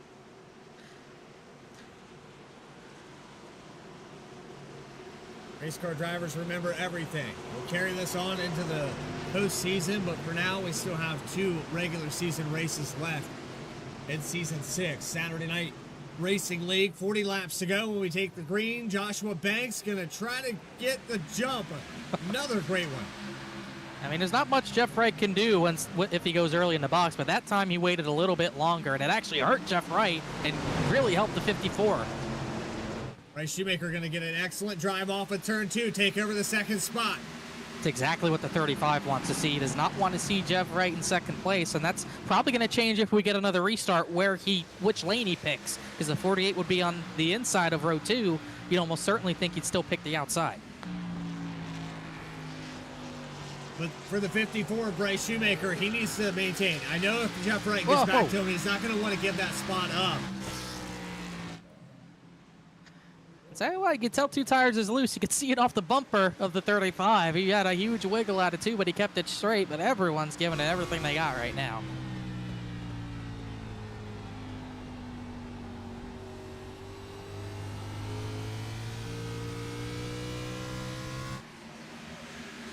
As you mentioned there, if Jeff Wright does get back to the 54, that's John Sanu, I believe. Yes, it was. Probably won't see anyone really at the front pit here. I will eventually get to finish this thought. Replay first. Sanu is a lap down, 24. I think Chuck Sweeting's going to get the lucky dog, so he's actually back in this, which is big in his fight with Shoemaker. Play till the whistle. Gotta stay in it every lap. Oh, he just lost it. Nowhere for Richie to go. Slammed the wall. Really hard hit, actually. Just got loose. Had some rear end damage. Will make you looser out of the corner. But just could never really get it from under him. Then hitting Richie's right side just launched him towards the outside wall. So another big bit of damage for the 86. Had some drivers pit here. I think Noah Mahalski was the furthest one up. Dakota Floyd actually got the lucky dog, it looks like. Not Chuck Sweeting. So Floyd, all that damage he had, he's got it pretty much repaired. He might be back in this race. What a rough go for all of the drivers that are in the VSPEED group chat right now in the Discord with Richie, Sanu, and Floyd. Floyd started this race out pretty good, though, and it's been a rough one. That initial caution, lap 3. Man, you look at the guys in the top 5 in points. Bailey Turner's not here. Points leader Stravado, probably going to win this race if it goes green. He's going to end up probably finishing 27th. Kenny Kibbe, he's actually up to 4th now. He's had some issues today with damage. Seth Hatchell's probably the one with the cleanest race out of anyone so far, knock on wood, for him. He's always quiet. That's what Seth specializes in. That's why he's 4th in points. He just had quietly solid races. Most top 10s of anyone this season with 13 out of 14 starts. He's in 8th. And then Philip Brewer, who out of its guys in top 5, got the 2nd worst end of the stick. Got a lot of damage. He went 13 down just to repair it all, sitting back in 25th. And then even further back, Shepard, a lot of damage. Jeff Wright's having blinking issues. Don't know if he's even going to make to the end of this race. Justin Ritchie, Dakota Floyd, a lot of damage. Caleb Weekly's been in some incidents. It's not been a clean race for a lot of drivers. So here comes a 48 again. And then come back up here and take the 3rd spot. Just driving down the apron and see if it's going to do it again. Yeah.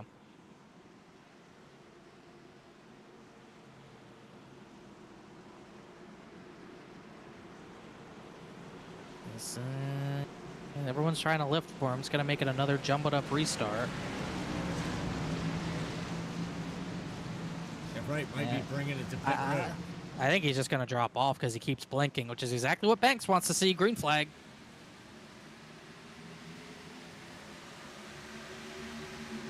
A lot of black flags I'll have to clear here. There you go. I didn't see Jeff Wright disappear. No, but we don't know what he sees. He's clearly having issues in his own way. Yeah. Oh, Shoemaker missed the corner, got way loose. He's going to hit the outside wall pretty hard. That's going to put Kibbe in the 2nd, but Shoemaker blew the corner. And you can't make that kind of mistake here.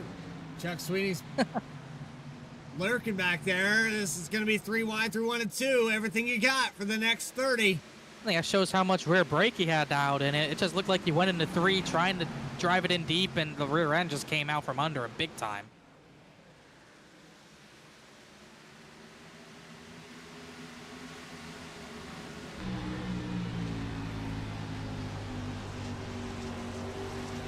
You're Bryce Shoemaker right now. Level back out. You gotta think, okay, I made that one mistake. Let's not bleed any more spots. You gotta maximize the points here tonight. You gotta do the same thing again next week. Do whatever you can to maintain this top 10. It's right there in front of you. You had a top 3, a podium for the 54. It only takes 1 corner.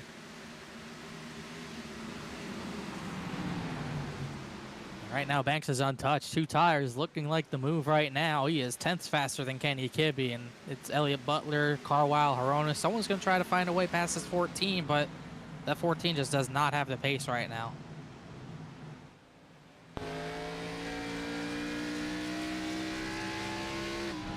Elliott Butler looking at a podium, trying to get around. Ryan Carwile side by side with him. This could be a good sign, though, for the 14 if they continue that. We let him get away. Remember, he won our last race here. He's trying to go 2 in a row. A lot of damage. Still trying to deal with that and how weirdly that car might handle with that rear end damage and front damage. But them being side by side can help him a lot. Rob Hamp got into the wall. Him and Seth Hatchell had contact. Now the 18's got a lot of damage.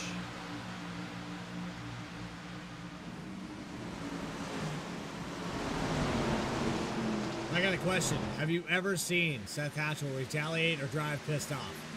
Not really. I don't think he ever drove against me pissed off, as far as I know. I would have to talk to him about that. But I think that was another case where the guy on the inside squeezed the guy up into the wall attitude. Hatchell got away with no damage. Hamp got the worst end of it. But, you know, a lot of this happened, and, you know, Rob Hamp, once again, is finding himself in the top 10 at the end of a race.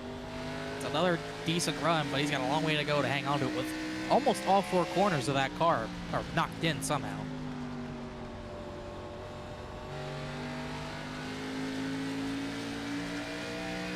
Hatchell a little bit quicker this lap. 300ths of a second. He's going to look to the inside into one. Hamp backs up the exit. They'll stay side by side for the 6th spot. 7th there. They are scrambling in behind them. You know, Weekly, Laughter, Hodges, all battling for spots. 15, a little wall ride. Still stuck against it. He's got fresher tires. Not too much fresher, but could make a difference. As does Weekly, I think. A little bit, yeah, for Weekly. 19 laps on the stint. Hodges 12 laps on the stint. A lot of cautions there. Hodges could gain back to where he was. He was running top 10. He's going to look to the inside. Then Laughter. Laughter drove it in deep and did not make it stick. Also, Case Laconis isn't battling for the top 10. Austin Belke's in 9th. Really jumbled up order, but a lot of, so far, maybe some good runs for some drivers. Almost looked 3 wide there into 3. Hodges trying to figure out a way around both these drivers. Looking inside, 50's going to shut that off. Sideways, wiggling, weaving off the corner. Using every bit of grip you might have left. And the 15 just trying to find a gap to get to the inside of this 50 car because he thinks he's faster than all of them. I know he is. Look at him. He's all over him. He's going to take it. Here we go. Yeah, 50 has to give him room. 64 is going to have to do the same. It's going to be a tight 3 wide contact. A little bit of a hip check. Did not work for Hodges. Oh, Weekly got a boot. 0-3 gave him the boot. This is not gonna, this is, oh man, more contact. Not enough room for 3 wide. Cost has to lift. Can you tell it's a short track with 20 to go? Yeah, I can. This is excellent racing. It's outside the top 10. 12th back to 20th. It's no man, every man for himself. Father's Day, guys. Come on! Hodges got back into the 50. Still straight, still green. 50's got a lot more damage now, though. That was a 15 just missing the corner. That was the same thing Shoemaker did on the first lap of the restart. I don't think he meant to do that to the 50. Just tried to charge the corner and missed it. And locked up the left front as well. Good save by both drivers, but a lot of damage done to that 50. Man, them pit barrels were close. It was not out of the equation. Ah.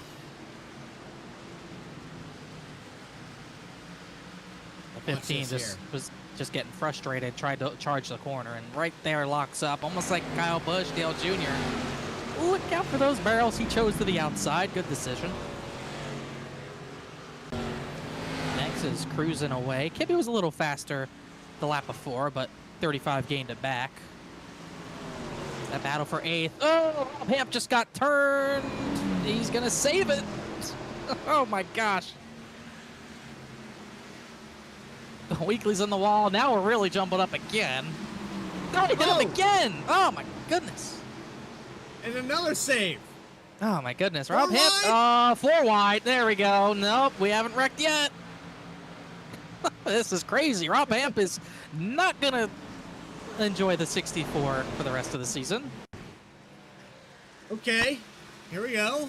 You're going to wear out my replay button. I might as well. Sound like, you know, Robertson, I think, was running high. Hamp has damage, so he's a little slower. Boots him there. 18 saves it. 64 let him gather it up. And Laughter is not happy with the 18. I guess not. And then right here, once again, 18 checks up. 64 boots him. 18 saves it. And then right here, 4 wide. Mahalski backed out late. Not much he could really do. Hell of a save, though. The great saves by everyone, but we're still not done. It's still a jumbled mess. 11th on back. That puts Laughter, excuse me. It's too crazy of a race. It puts Laughter in 10. Got Lakatis now battling for 11th with Matt Shanoski.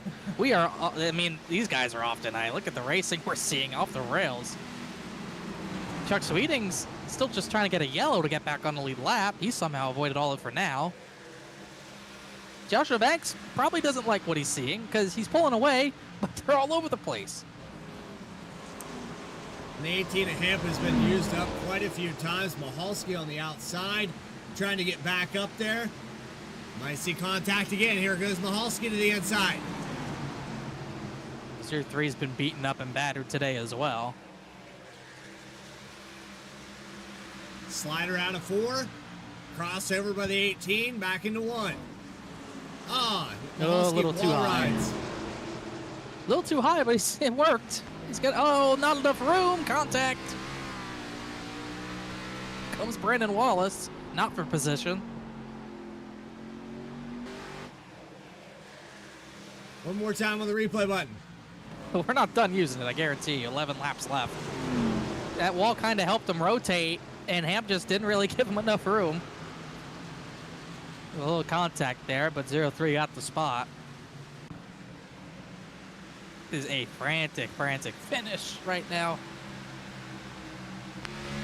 And we haven't even been showing the top 5. I mean, Kibbe stayed second. Butler and Carwile have not been able to really get away from each other this run. The top 10 is kind of spread out past all that mess. Carwile had a good run there for a moment. Thought he was going to get up there and pass on the 6. Butler able to escape that for the moment. Under 10 to go from Richmond. Shoemaker in 6th spot. He's going to gain about 14 positions or 14 points, 14 positions in the race. Running up in the top 3, you got Seth Hatchell running behind him. I don't think we've seen the end of it. Chris Hodges back on offense. He's got Rob Hamp.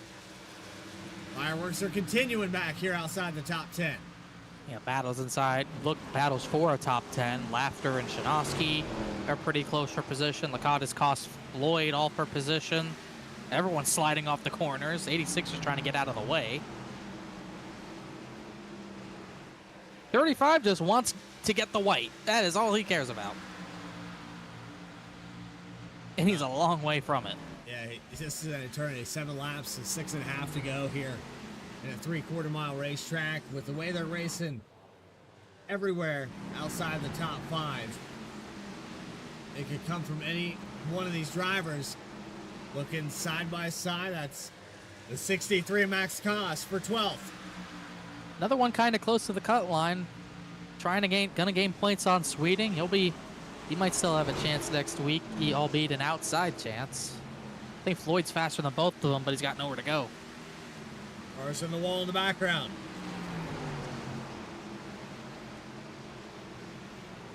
Floyd is going to try to over-under the exit, try to get a run on both of them. Take it 3. Didn't have quite enough of a run to do it. 5 to go. Now he's going to try to get to the outside and get a run off of 2. Much harder to do that. He's got a big run. He can't take it anywhere. That's the issue. Just nowhere to go. 50 sideways. They're all sideways.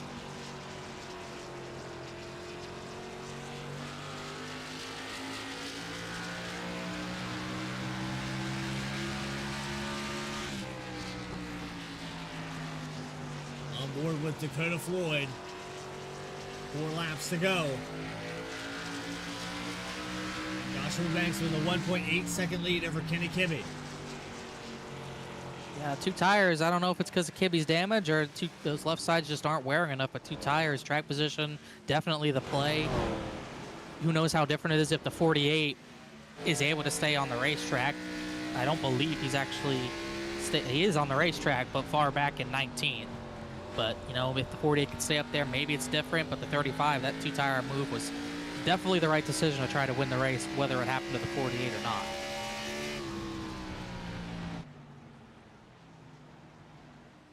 They are way up the track now. 2 laps to go. Joshua Banks going to take the white flag here at Richmond Raceway.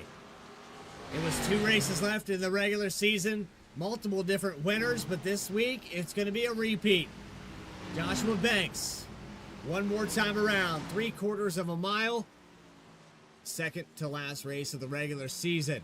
Going to add another tally mark. Off of the final corner for the final time, Joshua Banks is going to be victorious here at Richmond. Shoemaker's going to hold off Hatchell for 6th. Big points for him. Chinosky got Ben Laughter for the 10th position at the last lap. Good battles that entire last run. Wild finish.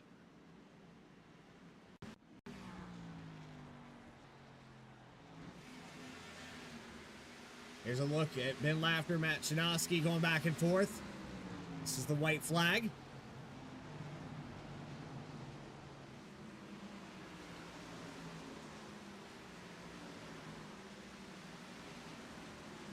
Just finally just won that battle, wore down the 64 after a while.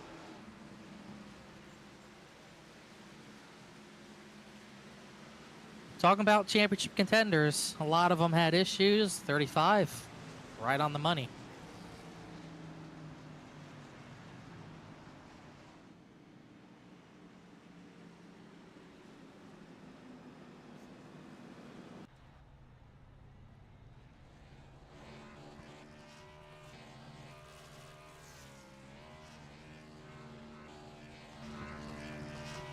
Post-race interviews with your top three. Those final race results in just a moment's time.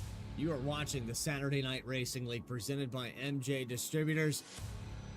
We're going to take a quick commercial break while we round up those final race results here on VSPEED.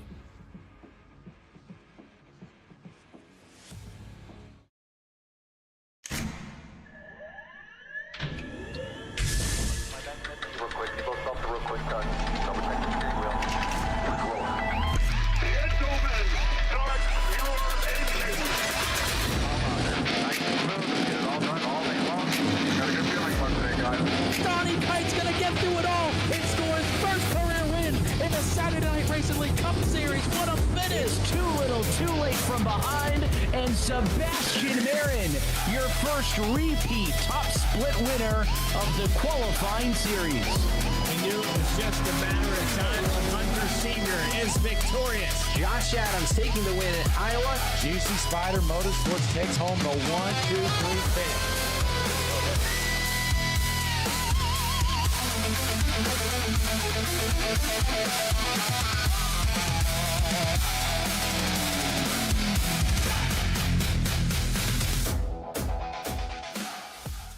Drivers, start your printers. To keep pace with the ever-changing landscape of marketing and advertising, let Clark Print Shop help you spot the trends and keep you in front of the pack with all your color printing needs. From business cards to invitations, menus to mugs, we can print anything you need on paper or your choice of over 3,000 promotional items. Visit www.clarkprintshop.com to browse our online catalog and place your order today, or call us at 276-889-3426. For a limited time, use the code iRacing for 23% off your first purchase. The staff at Clark Print Shop looks forward to handling all your color printing needs. Introducing Tractor USA, the best way to buy and sell premium ag and construction equipment. Tractor USA was designed to be straightforward, simple, and affordable with zero commission and live auctions every week. Tractor USA auctions offer the finest selection of pre-owned tractors, combines, and other ag and construction equipment from across the United States and the world. Simply go to tractorusa.com to get started today. Walking and Rolling Costumes started when my son Reese was born with cancer. So when I was 3 years old, I got my first wheelchair. And he wanted to be Wall-E for Halloween that year. And so I knew you couldn't buy a costume to go on a wheelchair at that time. So I knew I had to build one. My dad ended up building a Wall-E costume out of a Dell computer box. When we were all finished, he loved it. We took pictures of it and shared it on social media. So many people started sharing it that we started getting requests from people we didn't know. In 2015, we decided to build them for other kids because people were asking, hey, can you build them for my kid? So we started the nonprofit organization, Walking and Rolling Costumes, and we build costumes for kids all over the nation, free of charge to the families.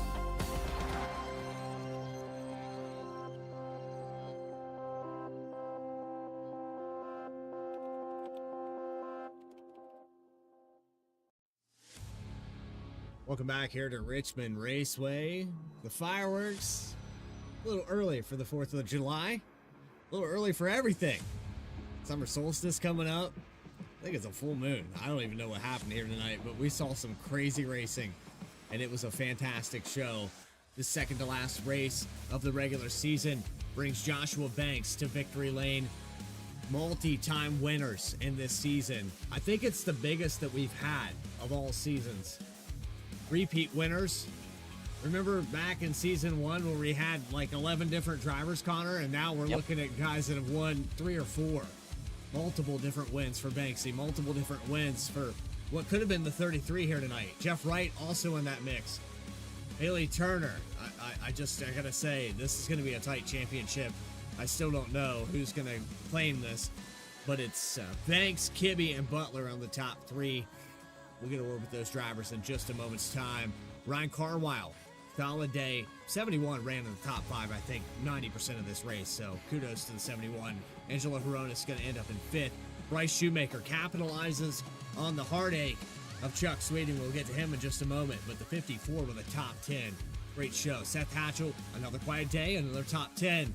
He'll get 7th spot. Austin Belke, where did he come from? 28th position to gain 20 spots. Clark Prinshot Biggest Mover Award is going to go to that number 89. Then you go back to Caleb Weekly. Did what he needed to do here. Was your points leader at one point in this season. And Matt Shanoski rounding out the top 10.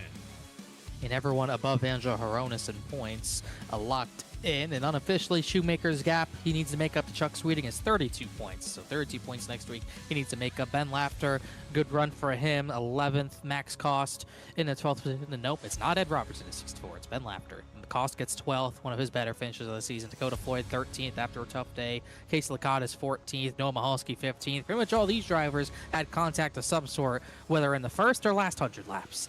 Mahalski 15th. Tim Shanowski 16th. Christopher Hodges got spun late, ends up 17th. Jeff Wright, dominant car of the day, along with the 33 and 35, but you know, PC issues, whatever the issue is, he has not fixed them. He went down the order to get out of the way, cost him a lot of points. He ends up 18th. Rob Hamp could have been on for a top 10, got beat around a lot that last run. He ends up 19th. And J.R. Shepard in the top 3 when he crashed with the 33 Servato. He ends up 20th. 21st spot going to end up going to Chuck Sweeting. Never did get back on the lead lap. Brandon Wallace will finish in 22nd. Justin Ritchie, 23rd here tonight, with John Sanu in 24th. Philip Brewer, 25th spot. So pretty solid start here for the 44. Stephen Davis going to finish 26th. AJ Stravato, the car that probably could have contended with Jeff Wright out front in that long run, ends up 27th. Chad Klinger with a popped engine. Another one of those cars that definitely had top 5 potential. It's going to end up 28th here tonight.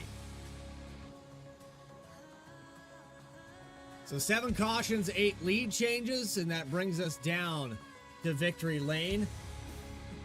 First driver we talked to here tonight, it's going to be Joshua Banks in the number 35. Well, another multi-time season for you, but this one was never a give me, Josh. This race seemed like it was down to 2 drivers, and you had to fight your way from 16th. By the time you got up there, the long run had taken over, and those guys were so far away. Strategy was going to be your play here tonight. 2 tires got you out front. It looked like a good play, but just walk us through your mindset in this entire race on how to adapt and overcome to win. You just take what the opportunities are given to you for sure. Although I feel like, you know, the green flag run that we had could have been more green flag run, but, you know, I'm not going to say one side or the other what happened. I think it's just at the end of the day a racing incident, and one on fresh tires, one on old tires, just coming together. And just I was trying to be more aware of it. I tried to brake check, and I just got tapped from the rear, and that's more of a racing deal, you know. So, you know, I hate that caused the chain of events that happened tonight, because I feel like this was going to be a good green flag run. I definitely wasn't top 2 material during that middle of the long run. I guess because just I've burned the stuff up, but I learned from that and executed that with the 2-tire call, and knew I had the pace to run at least the 40, 50 laps we had left and maintain that pace. So definitely knew we had a chance to be up front. Glad we had the opportunity to be up in the lead and take it. I was sad about Jeff, though, him having a fallout. And then Bryce, man, I'm telling you, dude, he was there. And next thing I know, I'm looking up and he's sending it in turn 1. And I'm like, oh, dude, that sucks. So sucks for him to not have a good finish for his results or efforts, but I think he still finished top 10. But either way, good night. We're a little dramatic night It overall. feels weird, though. huh? Yeah, it's a little dramatic tonight. A lot of drama going on. How about short the radio? temper flares? How about the radio communication tonight? I mean, we already dropped an F-bomb on the broadcast tonight on accident. So, I mean, why not? Take us through the radio contact, because I know that there was a lot of people mad at each other tonight. I mean, if you're going to let out your anger, Richmond's the place to do it. And short track racing at its finest. I'm on edge because I just drove back from Charlotte, which was actually, to give you the context, I was in Utah this week. We took off at 6 o'clock in the morning from St. George, Utah, went to Las Vegas, flew out of Vegas into Charlotte, came home, didn't get home till about 20 minutes till the race. So I'm tired, I'm on edge. So anything happening is going to, filters are gone at that point. So if I get any, ruffle and tuffle, that's sorry. But well, it's Utah. I mean, yeah, man, it was a wonderful experience. But that's a good topic for another day. But it's still, peppers are flaring, and we're going to have the Hash It Out channel go out tonight, and it's got the popcorn ready and ready to rock and roll. Well, that's what we look forward to here, and tight knit group here. I know that everybody's probably at each other's throats. We got one race left in the regular season. This is shaping up for another great championship. We've looked at all of the statistics. This is probably the most condensed that we've seen wins in all 5 of the seasons prior to this. We had different winners. I think it was 11 at one point in season 2. And you go into this one where it's a pretty condensed group of previous champions at that. Oh, yeah, for sure. I mean, I know that my championship season, I was only 1 win, and there was a good amount of winners that season. But we'll see who, after the regular season ends, who's got the consistency throughout their last few bits of races of this chase. So we'll see. We just got to keep it up there, keep it up front, keep it out of trouble, and give this thing a chance to win a championship. I'm hoping to go get a double, get that second championship. It'd be awesome. And knowing that I got some wins under the belt this year, this season, this time, not just have one. And so we just go out there and keep on doing what we do and figure things out and get this thing, keep going in victory lane, and hopefully win that champ. Well, Josh, we talked to you a lot here this season. Talked to you a lot about the sponsorships, the people that back you up, you personally sponsoring here with M&J Distributors. Anybody else you have to shout out? Well, you guys up in the booth for the broadcast. I bet this was I bet it was fun. We had, like I said, we had that green flag run, which was fun to see how the strategies were hopefully going to unfold. Then we also had this Caution Fest little run there and seeing how the strategies would play out with that. But thank you guys for doing what y'all do up in the booth every single week. It's awesome. And all our sponsors and partners who come on board for SNR. We got me, M&J, JL Studios, 29 Graphics, Clark Print Shop, FireStorm Racing, Rock and Roll Costumes. Everybody on board, we appreciate y'all. And we know that everybody here can be a little loose-tongued and all that, but, when we race the same people every single week, it's bound to happen at some point in the season. So just tempers flare. It's part of the racing world, I think. You don't like to be a part of it, but it happens. And just have to move on and keep on racing. And I didn't get a chance to ask you, and I'm not going to let you answer, but I noticed the new glasses here tonight. I'm going to factor that in as the race win. That was the secret sauce that got you up there tonight. So we appreciate you coming up here and talking to us, Joshua, and we'll see you next week, Chicagoland. All right, buddy. I appreciate you, man. We have a race winner here tonight, and I know he was maybe a little bit timid on the words there to talk about that situation, but I believe, this is just my opinion, Connor, but I believe he was checking up and got hit from behind there. I don't think he has anything to be worried about. No, he got hit from behind. I don't think you can place one person. I don't think you can place blame on one person for that incident. You had the 09 who was old tires, 35 was in the middle, and the 71 was also on new tires. I think if you could put one person to blame, if you had to put one person to blame for that, it'd probably be 71. But I think that's just racing. It happens. It just, like you said, unfortunate. Set off a chain of events that kind of carried down, trickled through the field. You have worked your way down pit road. You've caught up with Kenny Kibbe, our second place finisher here tonight. Yeah, Kenny Kibbe wasn't back-to-back Richmond victories for him, but I think after how the first 40 laps went for Kenny, I think he would take a P2 out of it once that happened. But obviously, wild race for you, Kenny. All of a sudden, you found yourself runner-up to the 35 before we get to the rest of the race. Was there anything you think you could have done to get to the 35 in that final run? Not have damage. I never got that damage fixed from my crash, so I had right front and left rear damage. So I think we had them covered if we didn't have that. But with the situation I was in, I was trying everything. I mean, you guys probably saw it. I mean, I was running high, low, middle, whatever, and I could like trade lap times with the 35, but I couldn't do any better than that. Where I was really hurting was it probably looked like I was really sluggish on those restarts, and I just didn't have like the pull power. Like I get a good jump on the restart, but I would lose a bunch of ground entering turn one, and I was on the high side, which was pretty advantageous on those restarts, but I just couldn't take advantage of it because I didn't have any speed entering turn one. So that was probably the biggest killer for me because it just set me back like right away. But yeah, I mean, like you said, it was from where we started, the first 40 laps or whatever to getting P2. That's pretty good. Yeah, we talked about a lot of winners, a lot of multi-time winners this season, 3 or more wins. Your furthest up in points without a victory. You've been close multiple times this season, including tonight, but you are highest up in points without a victory, third in points, closing in one race towards the chase. I think, with all the damage you had, able to get P2, kind of fight through adversity, it's got to give you a lot of momentum heading towards the most crucial part of the season.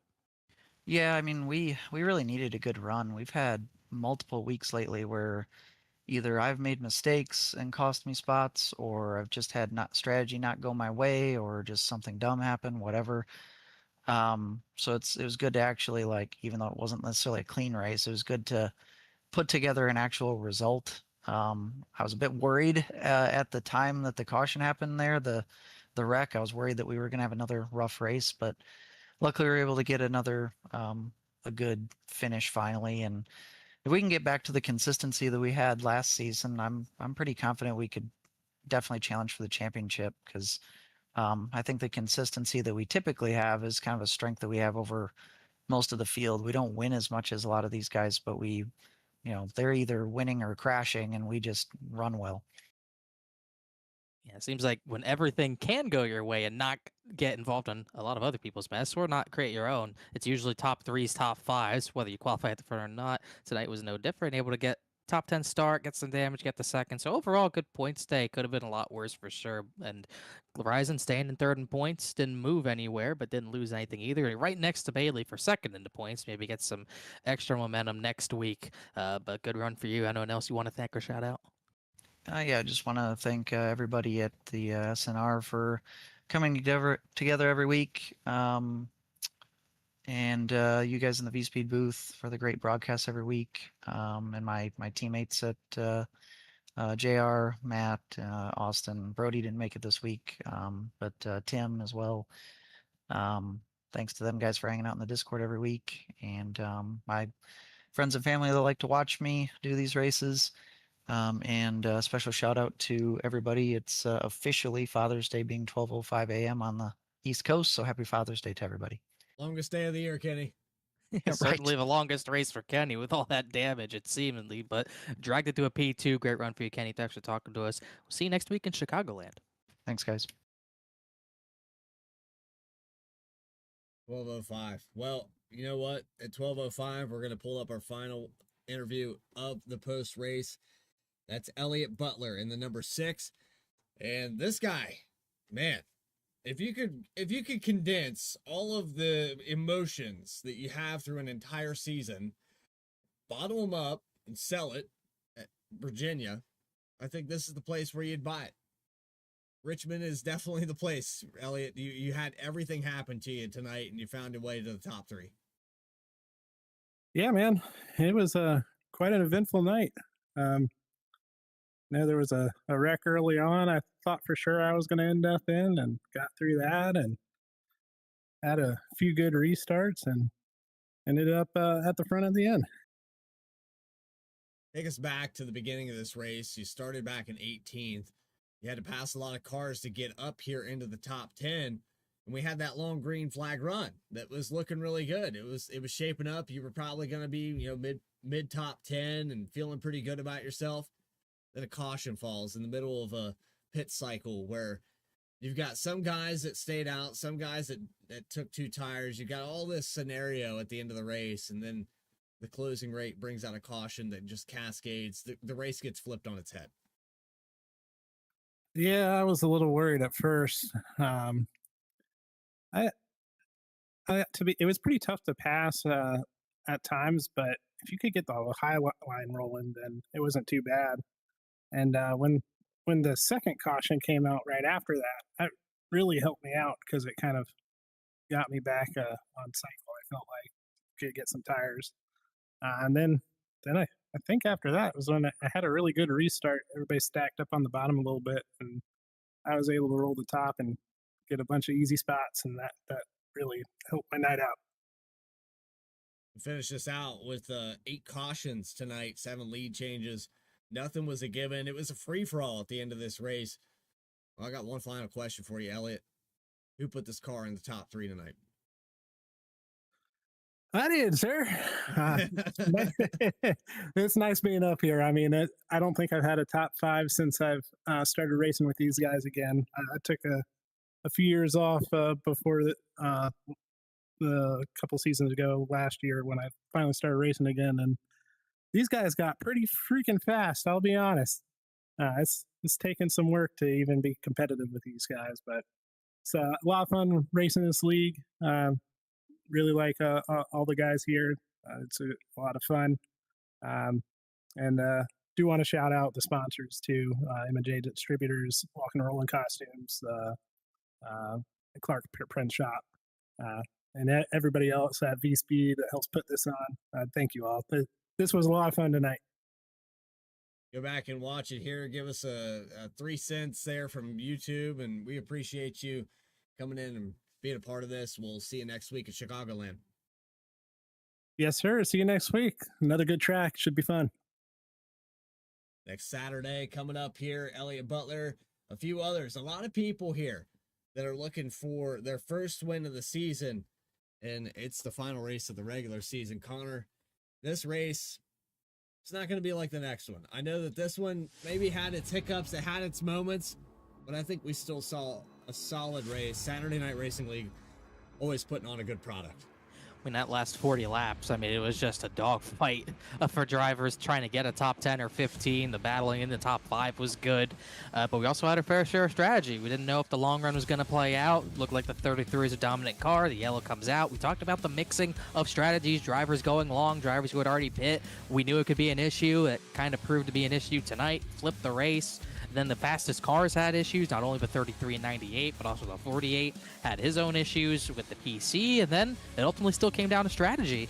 I mean, Joshua Banks took a big risk. He was in the second position, and he took 2 tires. I mean, he could have ended up losing a lot of spots that didn't work out, but ended up being the right move, got him the track position, and got him to win, and he was just able to launch off those restarts and get away, and not over yet. Chicagoland can get crazy in its own right. We've seen crazy finishes there in this series before. We've seen about 4 different winners in 5 races, which includes Banks, includes Jeff Wright, includes Bailey Turner, and also includes that crazy finish with Ray Massey getting that victory. You just never know what might happen. Points cut line still somewhat tight. It'll pretty much be between Chuck Sweeting and Bryce Shoemaker with Max Cost in the mix, outside looking in as well.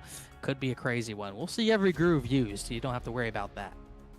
And we'll have a little hiatus after this final race of the regular season, so you won't see us back here immediately in July. Of course, July 4th falling on a Saturday, so it'll be July 11th where we come back racing for postseason. But it's June 27th at 10 p.m. Eastern Time. You can catch us live here on VSPEED, flag-to-flag coverage all season long. Connor Horn, of course, going to be up here in the booth with me, and as always, commentary live provided by M&J Distributors, Clark Print Shop, Walking and Rolling Costumes, and everyone here that sponsors the Saturday Night Racing League. We hope you enjoyed tonight's broadcast. If you did, go ahead and hit that subscribe button. You'll never miss a single race. For everybody that helped put this on, Adam Baker, for everything he does, I gotta say, happy honeymoon day. I don't know, he disappeared to Florida for a little bit there. Then you have Logan Throwcup. There's something in the water too, and I just want to say everyone at VSPEED is having a kid. So I guess you're next, Connor. No, I would be surprised. Oh man. Well, with that, saying so long from Richmond Raceway. We'll see you next time here on VSPEED. Stay tracking, everybody.